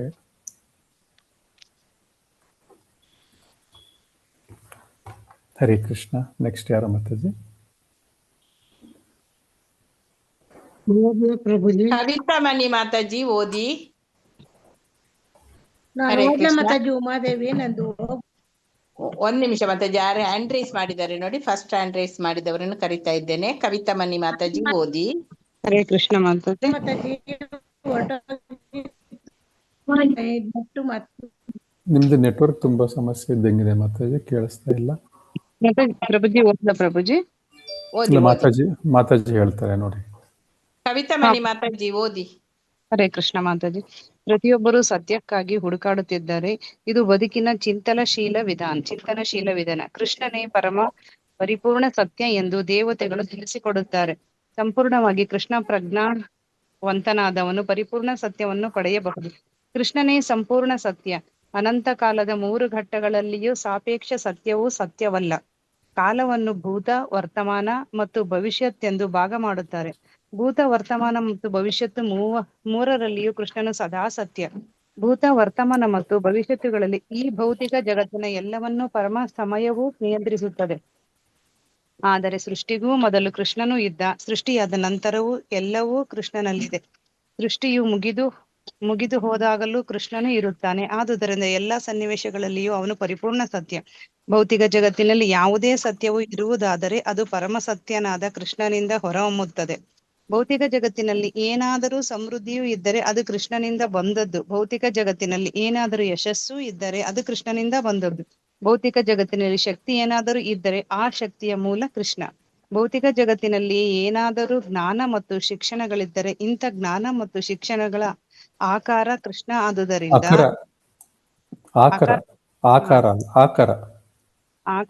ಆಕಾರ ಕೃಷ್ಣ. ಆದುದರಿಂದ ಎಲ್ಲ ಸಾಪೇಕ್ಷ ಸತ್ಯಗಳಿಗೂ ಕೃಷ್ಣನೇ ಆಕಾರ.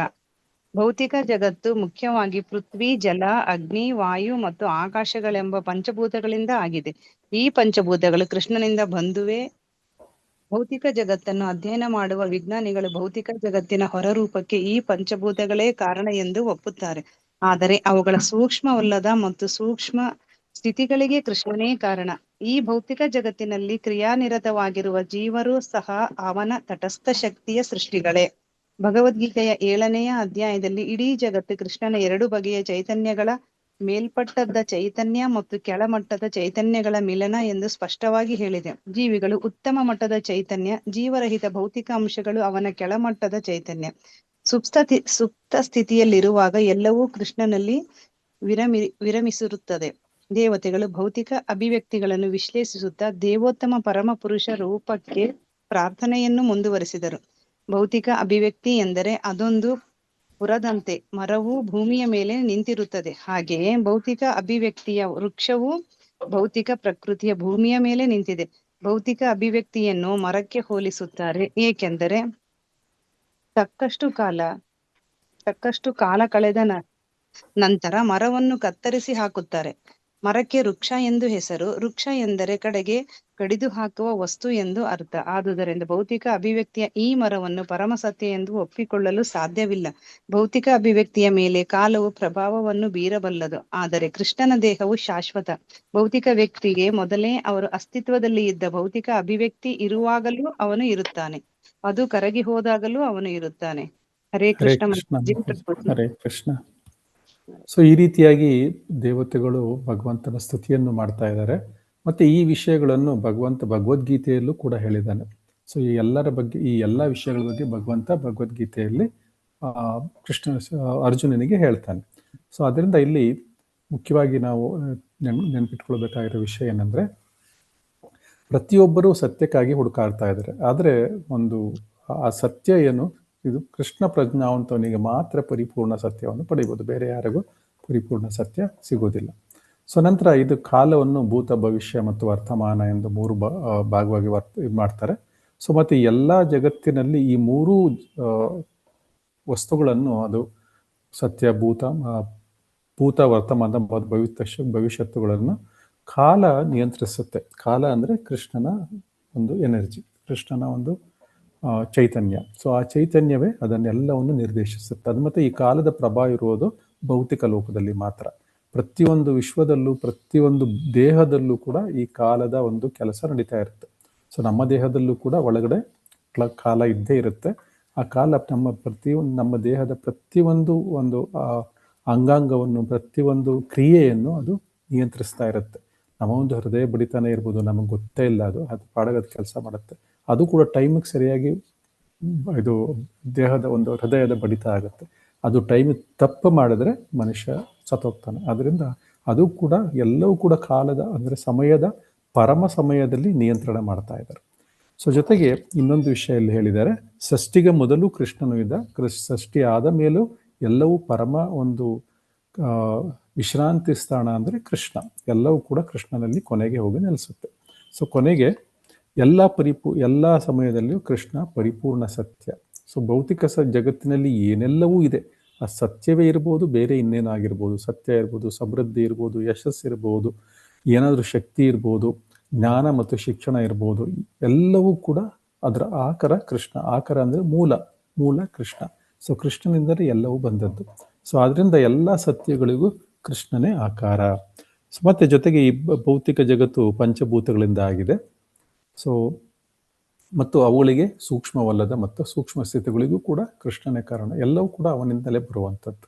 ಸೊ ಈ ರೀತಿಯಾಗಿ ಕೊನೆಗೆ ಇಡೀ ಜಗತ್ತು ಕೃಷ್ಣನ ಚೈತನ್ಯಗಳ ಮೇಲ್ಮಟ್ಟದ ಮತ್ತು ಕೆಳಮಟ್ಟದ ಚೈತನ್ಯಗಳ ಮಿಲನ ಅಂತ ಹೇಳಲಿಲ್ಲ. 3 ರೀತಿಯ ಚೈತನ್ಯಗಳ ಬಗ್ಗೆ ಇಲ್ಲಿ ಮಾತಾಡ್ತಾ ಇದ್ದಾರೆ.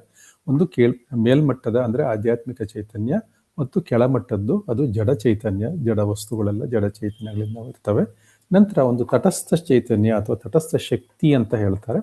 ತಟಸ್ಥ ಶಕ್ತಿ ಅಂದರೆ ಇದು ಯಾರು ನಾವು ಜೀವಿಗಳು ಎಲ್ಲರೂ ತಟಸ್ಥ ಶಕ್ತಿಯವರು. ನಾವು ಜೀವಿಗಳು ಜೀವರಹಿತ ಭೌತಿಕ ಅಂಶಗಳು ಅಲ್ಲ, ಅಥವಾ ಉನ್ನತ ಮಟ್ಟದ ಚೈತನ್ಯವೂ ಅಲ್ಲ. ಆದರೆ ನಾವು ಉನ್ನತ ಮಟ್ಟದ ಚೈತನ್ಯದ ಅಂಶ, ಅದರಿಂದ ತಟಸ್ಥ ಅಂಶ ಅಂತ, ತಟಸ್ಥ ಚೈತನ್ಯ ಅಂತಲೂ ಕರೀತಾರೆ.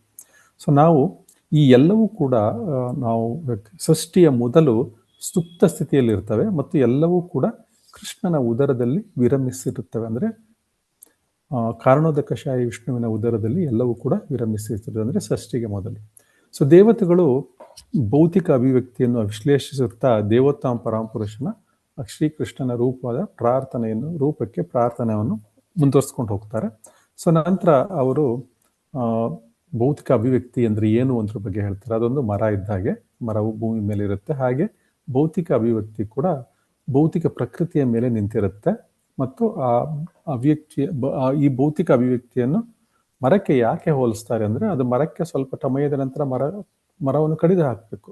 ಅದರಿಂದ ಅಸಂಗ ಶಸ್ತ್ರೇಣ ನಾವು ಈ ಶಸ್ತ್ರದಿಂದ ನಾವು ಈ ಭೌತಿಕ ಮರದ ವೃಕ್ಷದ 15ನೇ ಪಾಯಿಂಟ್ 1 ಶ್ಲೋಕದಲ್ಲಿ ಬರುತ್ತೆ, ಊರ್ಧ್ವಮೂಲಂ ಅಧಶಾಖಂ ಅಶ್ವತ್ಥಂ ಪ್ರಾಹುರವ್ಯಂ ಅಂದ್ಬಿಟ್ಟು. ಆ ಮರದ ಒಂದು ಬೇರುಗಳನ್ನು ಯಾವಾಗ ಕತ್ತರಿಸುವ ಒಂದು ಶಕ್ತಿಯನ್ನು ಪಡ್ಕೊಳ್ತೇವೆ ಭಗವಂತನ ಕೃಪೆಯಿಂದ, ಆಗ ನಮಗೆ ಈ ಭೌತಿಕ ವಸ್ತುವಿನಿಂದ ನಮಗೆ ಬಿಡುಗಡೆ ಸಿಗುತ್ತೆ. ಸೊ ಅದರಿಂದ ಈ ಕಡಿದು ಹಾಕುವ ವಸ್ತು ಸೊ ಈ ಭೌತಿಕ ವಸ್ತುವನ್ನು ನಾವು ಕಡಿದು ಹಾಕಲೇಬೇಕು. ಅದಕ್ಕೆ ವೃಕ್ಷ ಅಂತ ಕರೀತಾರೆ. ಸೊ ಇದೆಲ್ಲ ಪ್ರಾರ್ಥನೆಗಳನ್ನು ದೇವತೆಗಳು ಭಗವಂತನ ಮುಂದೆ ಮಾಡ್ತಾ ಇದ್ದಾರೆ. ಇಲ್ಲಿ ಮುಂದುವರಿಸ್ಕೊಂಡು ಹೋಗಿ ಓದೋದು. ಮಂಜುಳಾ ಮಾತಾಜಿ ಓದಿ. ಹರೇ ಕೃಷ್ಣ ಮಾತಾಜಿ. ಭೌತಿಕ ಪ್ರಕೃತಿಯ ಭೂಮಿಯ ಮೇಲೆ ನಿಂತ ಭೌತಿಕ ಅಭಿವ್ಯಕ್ತಿಯ ವೃಕ್ಷದ ಉದಾಹರಣೆಯನ್ನು ಕಠೋಪನಿಷತ್ತು ಹೇಳುತ್ತದೆ. ಈ ಮರದಲ್ಲಿ 2 ಬಗೆಯ ಫಲಗಳು ಸುಖ ಮತ್ತು ದುಃಖ. ದೇಹವೆಂಬ ಮರದ ಮೇಲಿರುವವರು 2 ಪಕ್ಷಿಗಳಂತೆ. ಒಂದು ಪಕ್ಷಿಯು ಪರಮಾತ್ಮ ಎಂಬ ಹೆಸರಿನ ಕೃಷ್ಣನ ಸ್ಥಳ ಸೀಮಿತ ಭಾಗ. ಮತ್ತೊಂದು ಪಕ್ಷಿ ಜೀವಾತ್ಮನು ಈ ಭೌತಿಕ ಅಭಿವ್ಯಕ್ತಿಯ ಹಣ್ಣುಗಳನ್ನು ತಿನ್ನುತ್ತಿದ್ದಾನೆ. ಕೆಲವೊಮ್ಮೆ ಆತನು ಸುಖವೆಂಬ ಹಣ್ಣನ್ನು ತಿನ್ನುತ್ತಾನೆ, ಹಲವೊಮ್ಮೆ ದುಃಖವೆಂಬ ಹಣ್ಣನ್ನು ತಿನ್ನುತ್ತಾನೆ. ಆದರೆ ಇನ್ನೊಂದು ಪಕ್ಷಿಗೆ ಸುಖದ ಅಥವಾ ದುಃಖದ ಫಲಗಳನ್ನು ತಿನ್ನುವುದರಲ್ಲಿ ಆಸಕ್ತಿ ಇಲ್ಲ, ಏಕೆಂದರೆ ಅದು ಆತ್ಮತೃಪ್ತ. ದೇಹವೆಂಬ ಮರದಲ್ಲಿರುವ ಒಂದು ಪಕ್ಷಿಯು ಹಣ್ಣುಗಳನ್ನು ತಿನ್ನುತ್ತಿದೆ, ಇನ್ನೊಂದು ಪಕ್ಷಿ ಸಾಕ್ಷಿಯಾಗಿ ಮಾತ್ರ ಇದೆ ಎಂದು ಕಠೋಪನಿಷತ್ತು ಹೇಳುತ್ತದೆ. ಗಿಡದ ಬೇರುಗಳು 3 ದಿಕ್ಕುಗಳಲ್ಲಿ ಹರಡಿಕೊಂಡಿವೆ ಎಂದರೆ ಈ ಮರದ ಬೇರುಗಳು ಸತ್ವ, ರಜಸ್ಸು ಮತ್ತು ತಮಸ್ಸುಗಳೆಂಬ 3 ಗುಣಗಳು ಎಂದು ಅರ್ಥ.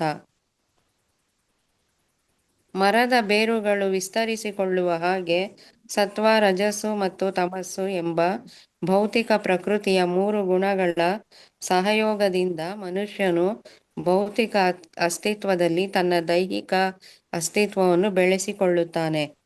ಫಲಗಳಿಗೆ 4 ಬಗೆಯ ರುಚಿಗಳಿರುತ್ತವೆ: ಧರ್ಮಪರತೆ, ಆರ್ಥಿಕ ಬೆಳವಣಿಗೆ, ಒಂದಿಷ್ಟು ತೃಪ್ತಿ, ಕಡೆಗೆ ಮುಕ್ತಿ. ಭೌತಿಕ ಪ್ರಕೃತಿಯಲ್ಲಿ ತ್ರಿಗುಣಗಳ ಸಹಯೋಗಕ್ಕೆ ಅನುಗುಣವಾಗಿ ಜೀವಿಗಳು ವಿವಿಧ ಧರ್ಮಪರತೆ, ವಿವಿಧ ಆರ್ಥಿಕ ಬೆಳವಣಿಗೆ, ವಿವಿಧ ಇಂದ್ರಿಯ ತೃಪ್ತಿ ಮತ್ತು ವಿವಿಧ ಮುಕ್ತಿಗಳನ್ನು ಸವಿಯುತ್ತಾರೆ. ವಾಸ್ತವವಾಗಿ ಎಲ್ಲ ಭೌತಿಕ ಕಾರ್ಯಗಳು ನಡೆಯುವುದು ಅಜ್ಞಾನದಲ್ಲಿ. ಆದರೆ 3 ಗುಣಗಳಿರುವುದರಿಂದ ಕೆಲವೊಮ್ಮೆ ಸತ್ವ ಅಥವಾ ರಜಸ್ಸು ತಮಸ್ಸನ್ನು ಮರೆಮಾಡುತ್ತದೆ. ಈ ಭೌತಿಕ ಫಲಗಳ ರುಚಿಯು ಪಂಚೇಂದ್ರಿಯಗಳ ಮೂಲಕ ಸ್ವೀಕೃತವಾಗುತ್ತದೆ. ಜ್ಞಾನವನ್ನು ಸಂವಹನ ಮಾಡುವ ಪಂಚೇಂದ್ರಿಯಗಳು 6 ಬಗೆಯ ಚಾಟಿಗಳಿಗೆ ಅಧೀನ.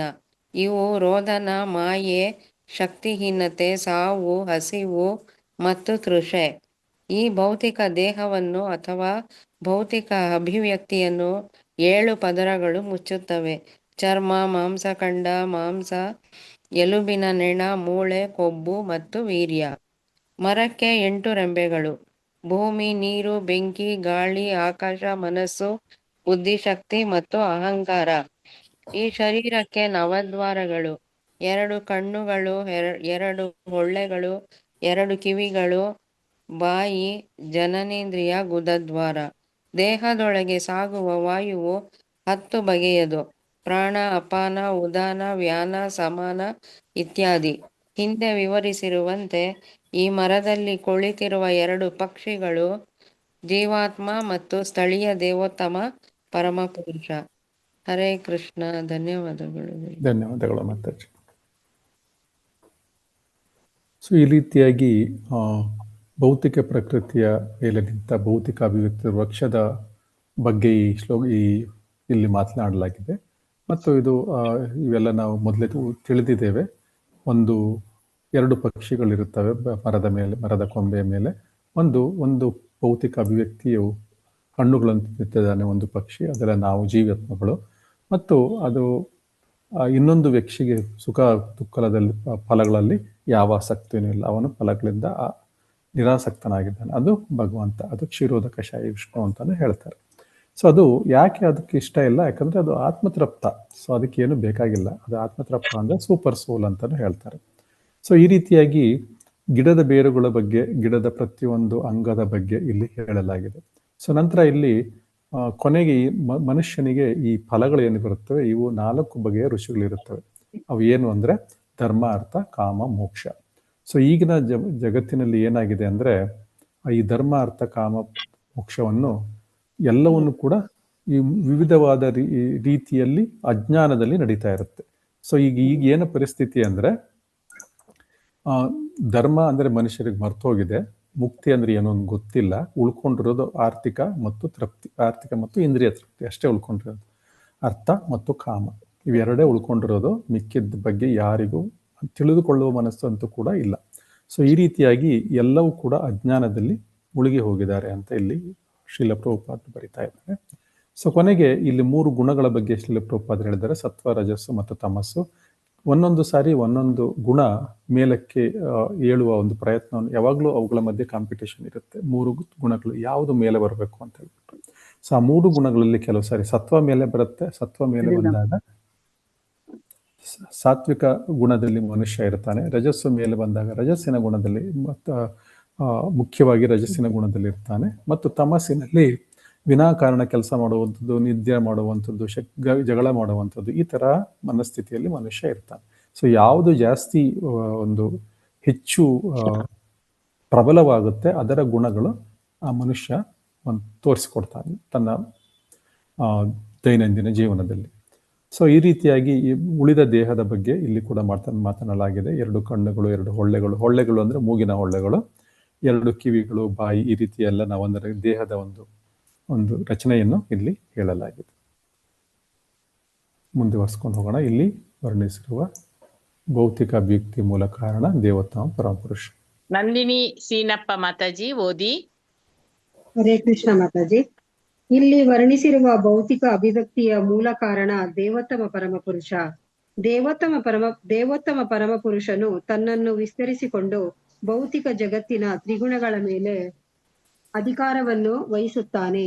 ವಿಷ್ಣುವು ಸತ್ವಗುಣದ ಪ್ರಭಾವವಾಗುತ್ತಾನೆ, ಬ್ರಹ್ಮನು ರಜೋಗುಣದ ಪ್ರಭಾವವಾಗುತ್ತಾನೆ, ಶಿವನು ತಮಸ್ಸಿನ ಪ್ರಭಾವವಾಗುತ್ತಾನೆ. ಬ್ರಹ್ಮನು ರಜೋಗುಣದ ಮೂಲಕ ಈ ಅಭಿವ್ಯಕ್ತಿಯನ್ನು ಸೃಷ್ಟಿಸುತ್ತಾನೆ, ವಿಷ್ಣುವು ಸತ್ವಗುಣದಿಂದ ಈ ಅಭಿವ್ಯಕ್ತಿಯನ್ನು ರಕ್ಷಿಸುತ್ತಾನೆ, ಶಿವನು ತಮೋಗುಣದಿಂದ ಅದನ್ನು ನಾಶ ಮಾಡುತ್ತಾನೆ. ಇಡೀ ಸೃಷ್ಟಿಗೆ ಕಟ್ಟಕಡೆಯ ಆಧಾರ ಪರಮಪ್ರಭು. ಅವನೇ ಸೃಷ್ಟಿ, ಸ್ಥಿತಿ ಮತ್ತು ಲಯಗಳಿಗೆ ಕಾರಣನು. ಇಡೀ ಸೃಷ್ಟಿಯು ಕರಗಿ ಹೋಗುವಾಗ ಪ್ರಭುವಿನ ಚೈತನ್ಯವಾದ ಅದರ ಸೂಕ್ಷ್ಮ ರೂಪದಲ್ಲಿ ಅದು ಪರಮಪ್ರಭುವಿನ ದೇಹದಲ್ಲಿ ಆಶ್ರಯವನ್ನು ಪಡೆಯುತ್ತದೆ. ದೇವತೆಗಳು ಹೀಗೆ ಪ್ರಾರ್ಥಿಸಿದರು: ಈ ಸೃಷ್ಟಿಯ ರಕ್ಷಣೆಗಾಗಿ ಶ್ರೀಕೃಷ್ಣನು ಅವತರಿಸುತ್ತಿದ್ದಾನೆ.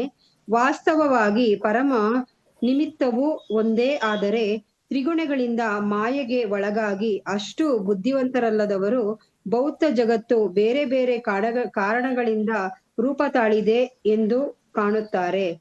ಬುದ್ಧಿವಂತರಾದವರಿಗೆ ಇರುವುದು ಒಂದೇ ನಿಮಿತ್ತ, ಕೃಷ್ಣ ಎಂದು ತಿಳಿಯುತ್ತದೆ. ಬ್ರಹ್ಮ ಸಂಹಿತೆಯಲ್ಲಿ ಹೇಳುವಂತೆ ಸರ್ವ ಕಾರಣಂ. ದೇವೋತ್ತಮ ಪರಮಪುರುಷನಾದ ಕೃಷ್ಣನು ಎಲ್ಲ ಕಾರಣಗಳ ಕಾರಣನು. ಬ್ರಹ್ಮನು ಸೃಷ್ಟಿಗಾಗಿ ನಿಯೋಜಿತನಾದವನು. ವಿಷ್ಣುವು ಜಗತ್ತಿನ ರಕ್ಷಣೆಗಾಗಿ ಕೃಷ್ಣನ ವಿಸ್ತರಣ ರೂಪ. ಶಿವನು ಲಯಕ್ಕಾಗಿ ಕೃಷ್ಣನ ವಿಸ್ತರಣ ರೂಪ.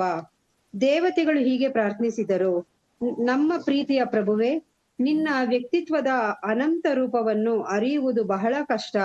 ಸಾಮಾನ್ಯ ಜನರಿಗೆ ನಿನ್ನ ರೂಪವನ್ನು ಅರ್ಥ ಮಾಡಿಕೊಳ್ಳುವುದು ಸಾಧ್ಯವಿಲ್ಲ. ಆದುದರಿಂದ ನಿನ್ನ ಮೂಲ ಅನಂತ ಸ್ವರೂಪದ ದರ್ಶನವನ್ನು ನೀಡಲು ನೀನೇ ಇಳಿದು ಬರುತ್ತಿದ್ದೀಯೆ. ಹೇಗಾದರೂ ಜನರು ನಿನ್ನ ವಿವಿಧ ಅವತಾರಗಳನ್ನು ತಿಳಿದುಕೊಳ್ಳಬಲ್ಲರು. ಆದರೆ 2 ಕೈಗಳ ಕೃಷ್ಣನು ತಮ್ಮಂತೆಯೇ ಜನರೊಳಗೆ ನಡೆದಾಡುವುದು ಅವರಿಗೆ ಒಗಟಾಗುತ್ತದೆ. ಭಕ್ತರಿಗೆ ನಿನ್ನ ಅನಂತ ರೂಪವು ನೀಡುವ ಅಲೌಕಿಕ ಆನಂದವು ಹೆಚ್ಚುತ್ತಲೇ ಇದೆ. ಆದರೆ ಭಕ್ತರಲ್ಲದವರಿಗೆ ಈ ರೂಪದಿಂದ ಬಹು ಅಪಾಯ. ಭಗವದ್ಗೀತೆಯಲ್ಲಿ ಹೇಳಿರುವಂತೆ ಕೃಷ್ಣನ ರೂಪವು ಸಾಧುಗಳಿಗೆ ಮನೋಹರವಾದದ್ದು, ಪರಿತ್ರಾಣಾಯ ಸಾಧೂನಾಂ ಎಂದು ಹೇಳಿದೆ. ಆದರೆ ಕೃಷ್ಣನು ರಾಕ್ಷಸರನ್ನು ಕೊಲ್ಲಲು ಭೂಮಿಗೆ ಬರುವುದರಿಂದ ಈ ರೂಪವು ಅವರಿಗೆ ಅಪಾಯ. ಹೀಗೆ ಅವನು ಏಕಕಾಲದಲ್ಲಿ ಸಾಧುಗಳಿಗೆ ಮನೋಹರನಾದವನು, ರಾಕ್ಷಸರಿಗೆ ವಿಪತ್ತನ್ನು ತರುವವನು. ಕಮಲ ನೇತ್ರನಾದ ನಮ್ಮ ಪ್ರೀತಿಯ ಪ್ರಭುವೆ, ಶುದ್ಧ ಸತ್ವದ ಮೂಲವೇ ನೀನು. ಸಮಾಧಿ ಮಾತ್ರದಿಂದ ಅಥವಾ ನಿನ್ನ ಚರಣ ಕಮಲಗಳನ್ನು ಕುರಿತು ಯೋಗ ಧ್ಯಾನದಲ್ಲಿ ತನ್ಮಯರಾಗಿ ಇಷ್ಟರಿಂದಲೇ ಭೌತಿಕ ಪ್ರಕೃತಿಯು ಸೃಷ್ಟಿಸಿದ ಮಹಾಸಾಗರವನ್ನು ಗೋಪಾದದಲ್ಲಿ ನಿಂತ ನೀರಿನಷ್ಟಕ್ಕೆ ತಂದು ಬಿಟ್ಟ ಮಹರ್ಷಿಗಳಿದ್ದಾರೆ. ಧ್ಯಾನದ ಉದ್ದೇಶ ಅವನ ಚರಣಕಮಲಗಳಿಂದ ಪ್ರಾರಂಭಿಸಿ ದೇವೋತ್ತಮ ಪರಮಪುರುಷನಲ್ಲಿ ಮನಸ್ಸನ್ನು ನೆಲೆಗೂಡಿಸುವುದು. ಪ್ರಭುವಿನ ಚರಣಕಮಲಗಳ ಧ್ಯಾನ ಮಾತ್ರದಿಂದಲೇ ಮಹರ್ಷಿಗಳು ವಿಶಾಲವಾದ ಭವಸಾಗರವನ್ನು ಸುಲಭವಾಗಿ ದಾಟುತ್ತಾರೆ. ಹರೇ ಕೃಷ್ಣ. ಹರೇ ಕೃಷ್ಣ. ದೇವತೆಗಳ ಪ್ರಾರ್ಥನೆ ಮುಂದುವರಿಸ್ಕೊಂಡು ಹೋಗ್ತಾ ಇದೆ. ಸೊ ಇಲ್ಲಿ ದೇವತೆಗಳು ತ್ರಿಗುಣಗಳ ಮೇಲೆ ಹೇಗೆ ಅಧಿಕಾರವನ್ನು ಭಗವಂತ ವಿಸ್ತರಿಸಿದ್ದಾನೆ ಎನ್ನುವುದರ ಬಗ್ಗೆ ಹೇಳಲಾಗಿದೆ ಇಲ್ಲಿ. ಸೊ ವಿಷ್ಣು ಸತ್ವಗುಣದ ಪ್ರಭುವಾಗ್ತಾನೆ, ಅಂದರೆ ಆಮೇಲೆ ಬ್ರಹ್ಮನು ರಜೋಗುಣದ ಪ್ರಭುವಾಗ್ತಾನೆ. ರಜೋಗುಣದ ಪ್ರಭು ಆಗಿದ್ದಾನೆ ಅಂದ್ಬಿಟ್ಟು ಮಾತ್ರಕ್ಕೆ ಬ್ರಹ್ಮ ರಜೋಗುಣದಲ್ಲಿದ್ದಾನೆ ಅಥವಾ ಶಿವ ತಮೋ ಗುಣದಲ್ಲಿದ್ದಾನೆ ಅಂತ ಅರ್ಥ ಅಲ್ಲ ಅದು. ಸೊ ಅವರು ಅದನ್ನು ಕಂಟ್ರೋಲಿಂಗ್ ದೇವತೆಗಳಾಗಿ ಇದ್ದಾರೆ. ಸೊ ಬ್ರಹ್ಮನು ರಜೋಗುಣದ ಕಂಟ್ರೋಲರ್ ಆಗಿದ್ದ, ಅಂದರೆ ಪರಮ ಪ್ರಭು ಆಗ್ತಾನೆ ಯಾರೋ ರಜೋಗುಣಕ್ಕೆ. ಸೊ ಶಿವನು ತಮಸ್ಸಿನ ಒಂದು ಗುಣಕ್ಕೆ ಪ್ರಭುವಾಗಿ ನಿಯಮ ಕೊಡ್ತಾನೆ. ಸೊ ಈ ರೀತಿಯಾಗಿ ಈ ರಜೋಗುಣದಲ್ಲಿ ಏನು ಮಾಡಲಿಕ್ಕೆ ಸಾಧ್ಯ, ಒಂದು ಈ ಸಂಪೂರ್ಣ ಸೃಷ್ಟಿಯನ್ನು ಮಾಡಲಿಕ್ಕೆ ಸಾಧ್ಯ. ಏನಾದರೂ ಸೃಷ್ಟಿ ಮಾಡಬೇಕು ಅಂದರೆ ನಮಗೆ ಅದು ಕ್ರಿಯೇಟಿವ್ ಎನರ್ಜಿ ಅಂತ ಏನು ಹೇಳ್ತೀವಿ, ಅದು ರಜೋಗುಣದ ಮೂಲಕವೇ ಸಿಗುವಂಥದ್ದು. ಅದು ಸತ್ವಗುಣದಿಂದ ಅಥವಾ ತಮೋಗುಣದಿಂದ ಸಿಗುವಂಥದ್ದಿಲ್ಲ. ಸೊ ಏನಾದರೂ ನಾವು ಕ್ರಿಯೇಟಿವ್ ಕೆಲಸ ಮಾಡಬೇಕು, ಏನಾದರೂ ಸೃಷ್ಟಿ ಮಾಡಬೇಕು ಅಂದರೆ ನಮಗೆ ರಜೋಗುಣದ ಅವಶ್ಯಕತೆ ಇರುತ್ತೆ. ಸೊ ನಂತರ ವಿಷ್ಣುವು ಅದನ್ನು ಪಾಲನೆ ಮಾಡಬೇಕು ಅಂದರೆ ಸತ್ವಗುಣದಲ್ಲಿ ಪಾಲನೆಯನ್ನು ಮಾಡ್ತಾರೆ. ಸೊ ಈಗ ತಾಯಿಯೊಂದು ಮಗುವನ್ನು ಪಾಲನೆ ಮಾಡ್ತಾಳೆ ಅಂದರೆ ಅಲ್ಲಿ ಸತ್ವಗುಣದ ಒಂದು ಹೆಚ್ಚಿನ ಒಂದು ಪ್ರಭಾವ ಇರುತ್ತೆ. ಸೊ ನಂತರ ಶಿವನು ತಮೋಗುಣದಿಂದ ಈ ಎಲ್ಲ ಸೃಷ್ಟಿಯನ್ನು ನಾಶ ಮಾಡ್ತಾನೆ. ಆ್ಯಕ್ಚುಲಿ ನಾಶ ಮಾಡೋದು ಯಾರು ಎಲ್ಲವನ್ನು ಮಾಡುವುದು ಭಗವಂತನೇ, ಆದರೆ ಶಿವನ ಮೂಲಕವಾಗಿ ಅದನ್ನು ಮಾಡಿಸ್ತಾನೆ. ಉದಾಹರಣೆಗೆ ಭಗವಂತ ಈ ಜಗತ್ತಿನಲ್ಲಿ ಒಂದು ಭೂಲೋಕದಲ್ಲಿ ಹುಟ್ಟಿದಾಗ ಅಥವಾ ಒಂದು ಆವಿರ್ಭವಿಸಿದಾಗ ಎಲ್ಲವನ್ನು ಮಾಡಿದ್ದು ಇದು ವಿಷ್ಣುವೇ ಎಲ್ಲ ಕೆಲಸಗಳನ್ನು ಮಾಡಿರುವಂಥದ್ದು. ಈ ಯುದ್ಧ ಮಾಡಿರುವಂಥದ್ದು, ಕುರುಕ್ಷೇತ್ರ ಯುದ್ಧವನ್ನು ಮಾಡಿರುವಂಥದ್ದು ಕೂಡ ಮಹಾವಿಷ್ಣುವೇ. ಆದರೆ ಕೃಷ್ಣನು ಅವನ ಮೂಲಕವಾಗಿ ಎಲ್ಲ ಕೆಲಸಗಳನ್ನು ಮಾಡಿಸ್ತಾನೆ. ಸೊ ಈ ರೀತಿಯಾಗಿ, ಆದರೆ ಸೃಷ್ಟಿಯ ಕಟ್ಟೆಕಡೆಯ ಆಧಾರ ಯಾರು? ಪರಮಪ್ರಭು ಭಗವಂತನೇ ಸೃಷ್ಟಿ ಸ್ಥಿತಿ ಲಯಗಳಿಗೆ ಕಾರಣ, ಕಾರಣ ಕೃಷ್ಣನೇ. ಸೊ ಅದರಿಂದ ದೇವತೆಗಳು ಹೀಗೆ ಪ್ರಾರ್ಥನೆ ಮಾಡ್ತಾರೆ, ಈ ಸೃಷ್ಟಿಯ ರಕ್ಷಣೆಗಾಗಿ ಕೃಷ್ಣನ ಅವತರಿಸ್ತಾ ಇದ್ದಾರೆ. ವಾಸ್ತವವಾಗಿ ಪರಮ ನಿಮಿತ್ತ ಅಂದರೆ ತ್ರಿಗುಣಗಳ ಮಾಯೆಗೆ ಒಳಗಾಗಿ ಬುದ್ಧಿವಂತರಲ್ಲದವರು ಭೌತ ಜಗತ್ತು ಬೇರೆ ಬೇರೆ ಕಾರಣಗಳಿಂದ ರೂಪ ತಾಳಿದೆ ಅಂತ ಕಾಣಿಸ್ತಾರೆ. ಕೆಲವರು ಬಿಗ್ ಬ್ಯಾಂಗ್ ಥಿಯರಿ ಅಂತಾರೆ, ಕೆಲವರು ಎವಲ್ಯೂಷನ್ ಅಂತಾರೆ, ಕೆಲವರು ಡಾರ್ವಿನ್ಸ್ ಥಿಯರಿ ಅಂತಾರೆ. ಮೊದಲು ಕ್ರಿಮಿ ಹುಟ್ಟಿತೋ, ಆಮೇಲೆ ಮೀನು ಹುಟ್ಟಿತೋ, ಈ ರೀತಿಯಾಗಿ ಏನೋ ಹೇಳ್ತಾರೆ. ಸೊ ಒಬ್ಬೊಬ್ಬರು ಒಂದೊಂದು, ಎಷ್ಟು ಇಲ್ಲಿ ಶ್ರೀಲ ಪ್ರಭುಪಾದರು ಹೇಳ್ತಾ ಇದ್ದಾರೆ, ಅಷ್ಟು ಬುದ್ಧಿವಂತರಲ್ಲದವರು ಈ ಎಲ್ಲ ಕಾರಣಗಳನ್ನು ಕೊಡ್ತಾರೆ, ಈ ಎಲ್ಲ ಥಿಯರೀಸ್ ಹೇಳ್ಬಿಡ್ತಾರೆ ಅವರು. ಸೊ ನಂತರ ಈ ಎಲ್ಲದಕ್ಕೂ ಇರುವುದು ಯಾರು ಬುದ್ಧಿವಂತರಾಗಿರ್ತಾರೆ ಅವ್ರಿಗೆ ಗೊತ್ತಿರೋದು, ಚೆನ್ನಾಗಿ ಗೊತ್ತಿರುತ್ತೆ, ಒಂದೇ ಒಂದು ನಿಮಿತ್ತ ಇರೋದು ಅಂತ. ಎಲ್ಲ ಕಾರಣಗಳಿಗೂ ಕಾರಣ ಒಂದೇ ಇರೋದು, ಅದು ಕೃಷ್ಣ. ಸೊ ಬುದ್ಧಿವಂತರಿಗೆ ಮಾತ್ರ, ಭಕ್ತರಿಗೆ ಮಾತ್ರ ತಿಳಿದಿರುತ್ತೆ. ಸೊ ಸಂಹಿತೆಯಲ್ಲಿ ಬ್ರಹ್ಮನು ಕೂಡ ಹೇಳಿದರೆ ಸರ್ವಕಾರಣ ಎಲ್ಲ ಕಾರಣಗಳಿಗೂ ಕಾರಣ ಕೃಷ್ಣನೇ. ಸೊ ಅದರಿಂದ ಪರಮಪುರುಷನಾದ ಶ್ರೀಕೃಷ್ಣನೇ ಎಲ್ಲ ಕಾರಣಗಳಿಗೆ ಕಾರಣನು. ಸೊ ಬ್ರಹ್ಮನು ಸೃಷ್ಟಿಯನ್ನು ಮಾಡುವ ಕೆಲಸಕ್ಕಾಗಿ ನಿಯೋಜಿತನಾದವನು. ಅದರಿಂದ ಬ್ರಹ್ಮನಿಗೆ ರಜೋಗುಣದ ಅವಶ್ಯಕತೆ ಇದೆ. ಆ ರಜೋಗುಣವನ್ನು ಬಳಸಿಕೊಂಡು ಬ್ರಹ್ಮನು ಸೃಷ್ಟಿಯನ್ನು ಮಾಡ್ತಾನೆ. ಸೊ ಜೊತೆಗೆ ವಿಷ್ಣುವು ಜಗತ್ತಿನ ರಕ್ಷಣೆಗಾಗಿ ಕೃಷ್ಣನ ವಿಸ್ತರಣೆ ಪಾಲನೆಯನ್ನು ಮಾಡಲಿಕ್ಕೋಸ್ಕರ ವಿಷ್ಣುವಿಗೆ ಆ ಶಕ್ತಿಯನ್ನು ಮತ್ತು ಆ ಕೆಲಸವನ್ನು ಕೊಟ್ಟು ನಿಯಮಿಸಲಾಗಿದೆ. ಅದೇ ರೀತಿ ಶಿವನು ಕೂಡ ಎಲ್ಲವನ್ನು ಲಯ ಮಾಡಲಿಕ್ಕೆ ಕೃಷ್ಣನ ವಿಸ್ತರಣೆ, ಅದಕ್ಕೆ ಬೇಕಾದ ಶಕ್ತಿಗಳನ್ನು ಮತ್ತು ಅಧಿಕಾರವನ್ನು ಶಿವನಿಗೆ ಭಗವಂತನಿಂದ ಸಿಗುತ್ತೆ. ಸೊ ಅದರಿಂದ ದೇವತೆಗಳು ಪ್ರಾರ್ಥನೆ ಮಾಡ್ತಾ ಇದ್ದಾರೆ, ನಿನ್ನ ವ್ಯಕ್ತಿತ್ವದ ಅನಂತ ರೂಪವನ್ನು ಅರಿಲಿಕ್ಕೆ ಸಾಮಾನ್ಯ ಜನರಿಗೆ ಅರ್ಥ ಮಾಡ್ಕೊಳ್ಳಿಕ್ಕೆ ಸಾಧ್ಯ ಇಲ್ಲ. ಸೊ ಅದರಿಂದ ನಿನ್ನ ದರ್ಶನವನ್ನು ಸಾಮಾನ್ಯ ಜನರಿಗೆ ಕೊಡ್ಲಿಕ್ಕೋಸ್ಕರ ನೀನೇ ಇಳಿದು ಬರ್ತಾ ಇದೀಯಾ ಅಂಥೇಳಿ. ಸೊ ಹೀಗೆ ಯಾರು ಭಗವಂತನ ನೋಡ್ಲಿಕ್ಕೆ ಇಚ್ಛೆ ಪಡೋದಿಲ್ವೋ ಅಂಥವರಿಗೂ ಕೂಡ ದರ್ಶನ ಕೊಡ್ಲಿಕ್ಕೆ ಭಗವಂತನೇ ಇಳಿದು ಬರ್ತಾ ಇದ್ದಾನೆ. ಅಂದರೆ ಎಷ್ಟು ದಯಾಮಯಿ ಭಗವಂತ. ಈಗ ನಾವು ಊರುಗಳಲ್ಲೆಲ್ಲ ನೋಡ್ತೀವಿ, ಹಳ್ಳಿಗಳಲ್ಲಿ ಮತ್ತೆ ಸಣ್ಣ ಸಣ್ಣ ನಗರಗಳಲ್ಲಿ ದೇವರನ್ನು ಜಾತ್ರೆಯ ಸಮಯದಲ್ಲಿ ಅಥವಾ ತೇರಿನ ಸಮಯದಲ್ಲಿ ಭಗವಂತನನ್ನು ಹೊರಗಡೆ ಕರ್ಕೊಂಡ್ಬರ್ತಾರೆ. ಯಾಕೆ ಅಂದರೆ ಕೆಲವರು ದೇವಸ್ಥಾನಕ್ಕೆ ಬರುವುದೇ ಇಲ್ಲ. ಸೊ ಅಂಥವರಿಗೂ ಕೂಡ ದರ್ಶನ ಕೊಡಲಿಕ್ಕೆ ಭಗವಂತ ಬೀದಿಯ ಮೇಲೆ ಬರ್ತಾನೆ, ಬಂದು ಎಲ್ಲರಿಗೂ ದರ್ಶನವನ್ನು ಕೊಟ್ಟು ನಂತರ ರಾತ್ರಿ ಹೊತ್ತಿಗೆ ಮತ್ತೆ ದೇವಸ್ಥಾನದೊಳಗೆ ಹೋಗ್ತಾನೆ. ಸೊ ಕೆಲವರು ಬರೋದಿಲ್ಲ ದೇವಸ್ಥಾನಕ್ಕೆ, ಕೆಲವರು ದೇವಸ್ಥಾನಕ್ಕೆ ಬರ್ಲಿಕ್ಕೆ ಬಿಡುವುದಿಲ್ಲ ಕೆಲವರು. ಸೊ ಈ ರೀತಿಯಾಗಿ ಅವರು ಯಾವುದೇ ಕಾರಣ ಇರ್ಬೋದು, ದೇವಸ್ಥಾನಕ್ಕೆ ಬರ್ಲಿಕ್ಕೆ ಆಗುದಿಲ್ಲ ಭಗವಂತನ ದರ್ಶನ ಮಾಡಲಿಕ್ಕೆ. ಸೊ ಅಂಥವರಿಗೋಸ್ಕರ ಭಗವಂತ ತಾನೇ ದೇವಸ್ಥಾನದ ಹೊರಗೆ ಬಂದು ದರ್ಶನ ಕೊಡ್ತಾನೆ. ಅದೇ ರೀತಿ ಭಗವಂತ ಶ್ರೀಕೃಷ್ಣ ನಮಗೆಲ್ಲ ದರ್ಶನ ಕೊಡ್ಲಿಕ್ಕೆ ತಾನೇ ಇಳಿದು ಬರ್ತಾ ಇದ್ದಾನೆ. ಸೊ ಹೀಗಾಗಿ ಜನರು ವಿವಿಧ ಅವತಾರಗಳನ್ನು ತಿಳಿದುಕೊಳ್ತಾರೆ ನಿನ್ನ ಬಗ್ಗೆ. ಆದರೆ ಬೇರೆ ಬೇರೆ ಮತ್ಸ್ಯಾವತಾರ, ಕೂರ್ಮಾವತಾರ, ಈ ಥರ ಎಲ್ಲ ಇದಾವೆ ಅವತಾರಗಳು. ಆದರೆ ನಮ್ಮಂತೆ 2 ಕಾಲುಗಳು 2 ಕೈಗಳು ಇಟ್ಕೊಂಡು ಓಡಾಡೋದು ಜನಗಳಿಗೆ ಅರ್ಥವೇ ಆಗೋದಿಲ್ಲ ಅಂತ. ಇವರು ಮಾಯಾವಿ ಇರಬೇಕು ಅಂತ ಅಂದ್ಕೋತಾರೆ. ಸೊ ಆದರೆ ಭಕ್ತರಿಗೆ ಗೊತ್ತು ಭಗವಂತ ಯಾರು, ನೀನೇ ಭಗವಂತ ಅಂತ ಭಕ್ತರಿಗೆ ಗೊತ್ತು. ಸೊ ಇಲ್ಲಿ ಯಾರು ಭಕ್ತರಾಗಿದ್ದಾರೆ ಅವರು ನಿನಗೆ ಪರಿತ್ರಾಣಾಯ ಸಾಧುನಾ, ನೀನು ಅದಕ್ಕೋಸ್ಕರನೇ ಬಂದಿರ್ಬೋದು. ಈ ಭಕ್ತರನ್ನು ಉದ್ಧರಿಸ್ಲಿಕ್ಕೋಸ್ಕರ, ಭಕ್ತರನ್ನು ಒಂದು ದರ್ಶನ ಕೊಡ್ಲಿಕ್ಕೋಸ್ಕರ ಬರ್ತಾ ಇದೆಯಾ. ಆದರೆ ರಾಕ್ಷಸರನ್ನು ಕೊಲ್ತಾ ಇದೆಯಾ ನೀನು, ಅದೇ ಸಮಯದಲ್ಲಿ ರಾಕ್ಷಸರನ್ನು ಕೊಲ್ತಾ ಇದೆ. ಅದರಿಂದ ಸಾಧುಗಳಿಗೆ ಮನೋಹರನಾದವನು ರಾಕ್ಷಸರಿಗೆ ವಿಪತ್ತನ್ನು ತರುವಂತಹ ಕಮಲನೇತ್ರನಾದ ಪ್ರೀತಿಯ ಪ್ರಭುವೆ, ನೀನು ಯಾರು ಸಮಾಧಿ ಮಾತ್ರದಿಂದಲೇ ನಿನ್ನ ಚರಣಕಮಲಗಳನ್ನು ಕುರಿತು ಧ್ಯಾನ ಮಾಡ್ತಾರೆ ಅವರು ಈ ಸಂಸಾರ ಸಾಗರ ಏನಿದೆ ಅಂದರೆ ಭೌತಿಕ ಪ್ರಕೃತಿ ಸೃಷ್ಟಿಸಿದ ಮಹಾಸಾಗರ ಅಂದರೆ ಸಂಸಾರ ಸಾಗರ, ಅದನ್ನು ಗೋಪಾದದಲ್ಲಿ ನಿಂತ ನೀರಿನಷ್ಟಕ್ಕೆ ತಂದು ಬಿಟ್ಟ ಮಹರ್ಷಿಗಳಿದ್ದಾರೆ.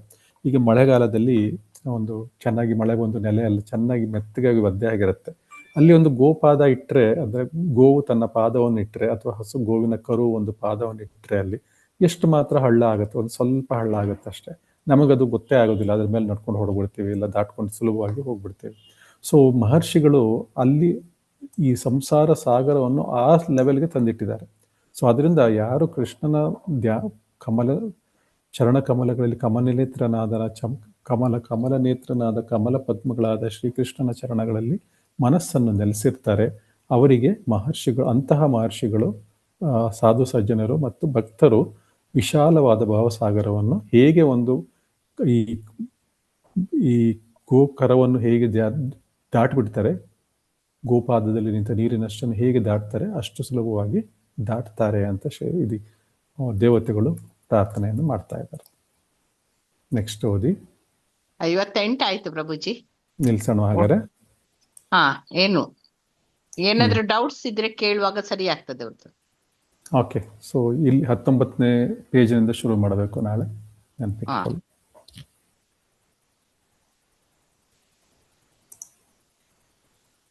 ಯಾರಿಗಾದ್ರೂ ಏನಾದ್ರೂ ಕೇಳುದಿದೆಯಾ? ಅದೇ ನಾಳೆ ಕ್ಲಾಸ್ ಉಂಟಾ ಪ್ರಭುಜಿ? ಇದೆ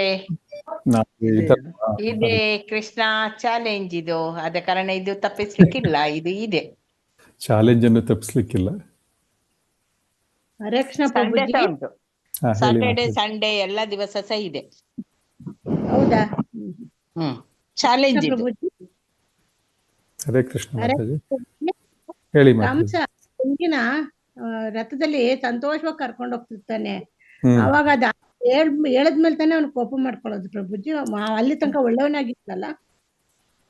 ನೋಡಿ, ಈ ತರ ಸಡನ್ ಆಗಿ ಚೇಂಜ್ ಆಗ್ಬೇಕು ಅಂದ್ರೆ ಒಳಗಡೆ ಇರುವ ರಾಕ್ಷಸಿಯ ಪ್ರವೃತ್ತಿ ಇದ್ದಾಗ್ಲೇ ಅದು ಚೇಂಜ್, ಅದು ಆ ತರ ಹೊರಗಡೆ ಬರ್ಲಿಕ್ಕೆ ಸಾಧ್ಯ. ಒಳಗಡೆ ಏನಿರುತ್ತೋ ಅದೇ ತಾನೇ ಹೊರಗಡೆ ಬರುತ್ತೆ. ಸೊ ಆ ರೀತಿ.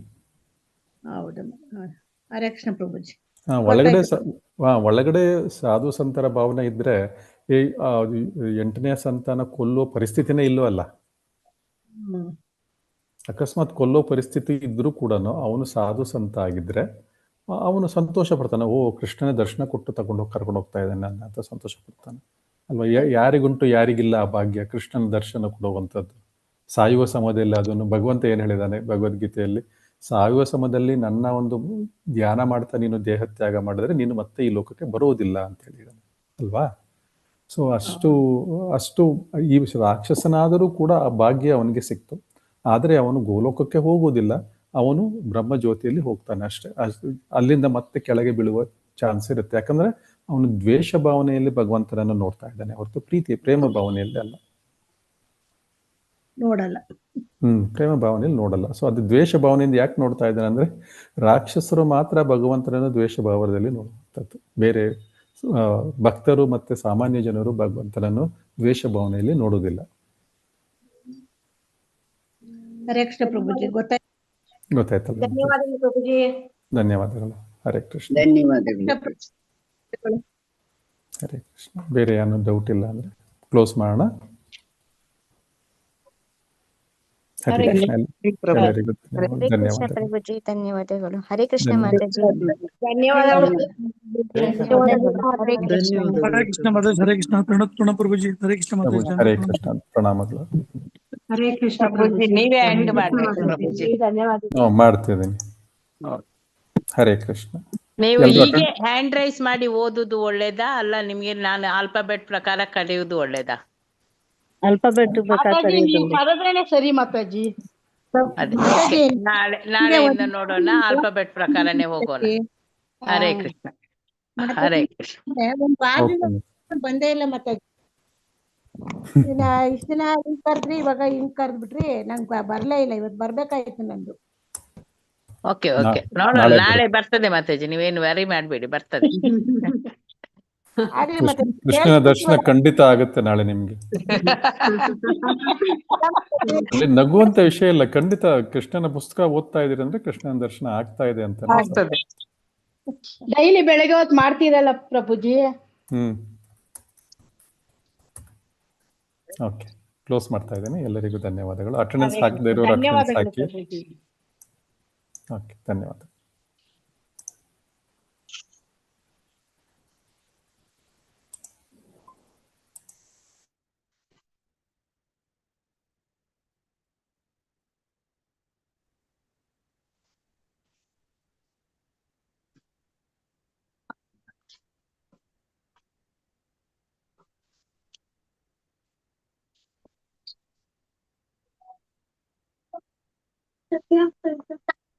ಆಗ್ತಾ ಇಲ್ಲ.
ಹರೇ ಕೃಷ್ಣ ಪ್ರಭುಜಿ.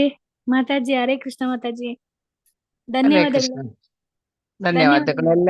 ಎಲ್ಲರೂ ಅಟೆಂಡೆನ್ಸ್ ಹಾಕಿದ್ದೀರಾ? ಹರೇ ಕೃಷ್ಣ. ಪ್ರಭುಜಿ ಎಂಡ್ ಮಾಡಿ.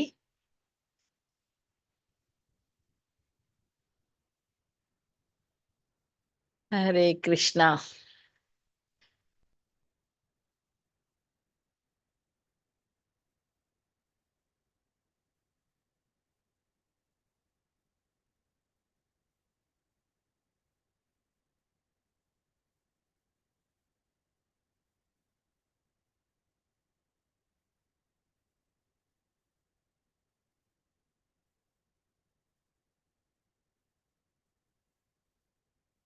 ಮಂಜುನಾಥ್ ಎಂಗೆ ಹೋಯ್ತು. ಪ್ರಭುಜಿ, ಪ್ರಭುಜಿ ಹರೇ ಕೃಷ್ಣ. ಮಂಜುನಾಥ್ ಪ್ರಭುಜಿ ಹರೇ ಕೃಷ್ಣ. ಹರೇ ಕೃಷ್ಣ.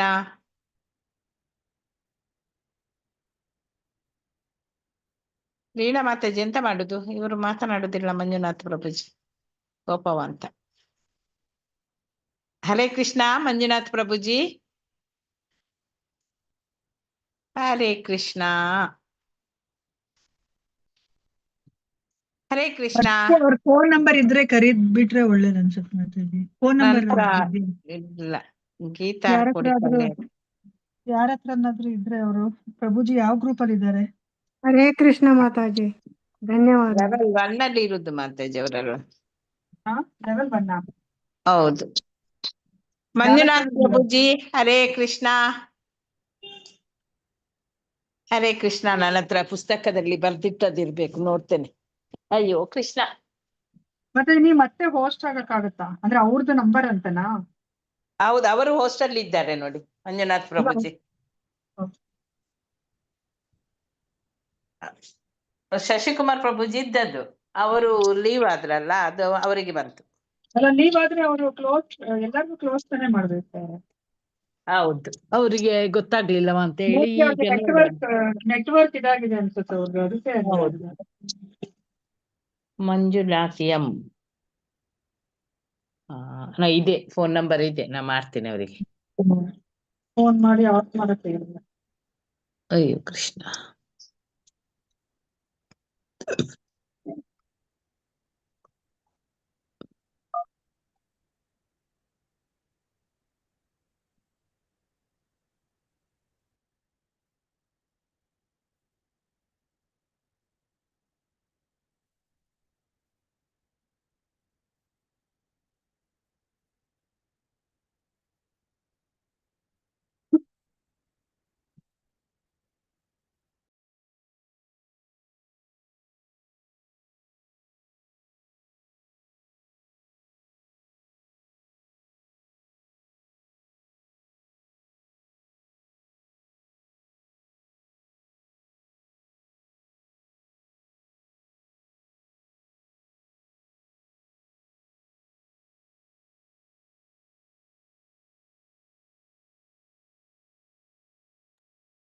ಹರೇ ಕೃಷ್ಣ ಮಾತಾಜಿ ಫೋನೇ ತೆಗೆಯುವುದಿಲ್ಲ ಅವರು.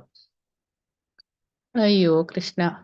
ಮಂಜುನಾಥ್ ಪ್ರಭುಜಿ ಹರೇ ಕೃಷ್ಣ. ದಾರಿ ಕಾಣದಾಗಿದೆ. ಲೈವ್ ಬೇರೆ ಹೋಗ್ತಾ ಇದೆಯಲ್ಲ ಮಾತಾಜಿ. ಹೌದು. ಓಕೆ. ಎಂತ ಮಾಡುದು? ಪ್ರವೀಣ ಮಾತಾಜಿ ಏನಾದ್ರು ಮಾಡ್ಲಿಕ್ಕಾಗ್ತದ?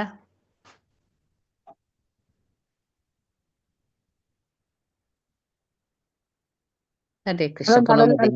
ಲೀವ್ ಆದ್ರೆ ಅದು ಲೈವ್ ಹಂಗೆ ಹೋಗ್ತಾನೆ ಇರುತ್ತೆ ಮಾತಾಜಿ. ಹೌದು, ಎಂತ ಮಾಡುವುದು? ಅದೇ ಇನ್ನೊಂದ್ಸತಿ ಫೋನ್ ಮಾಡ್ಬೇಕಷ್ಟೇ. ಅವರು ಎಲ್ಲೋ ಹೋಗ್ಬಿಟ್ಟಿದ್ದಾರೆ. ನಾನು ಪುನಃ ಮಾಡ್ತಾ ಇದ್ದೇನೆ ಅವರಿಗೆ. ಒಬ್ಬೊಬ್ಬರೇ ಲೀವ್ ಆಗ್ತಾ ಇದ್ದಾರೆ. ಪ್ರಭುಜಿ ಒಬ್ರೇ ಇರ್ತಾರೆ.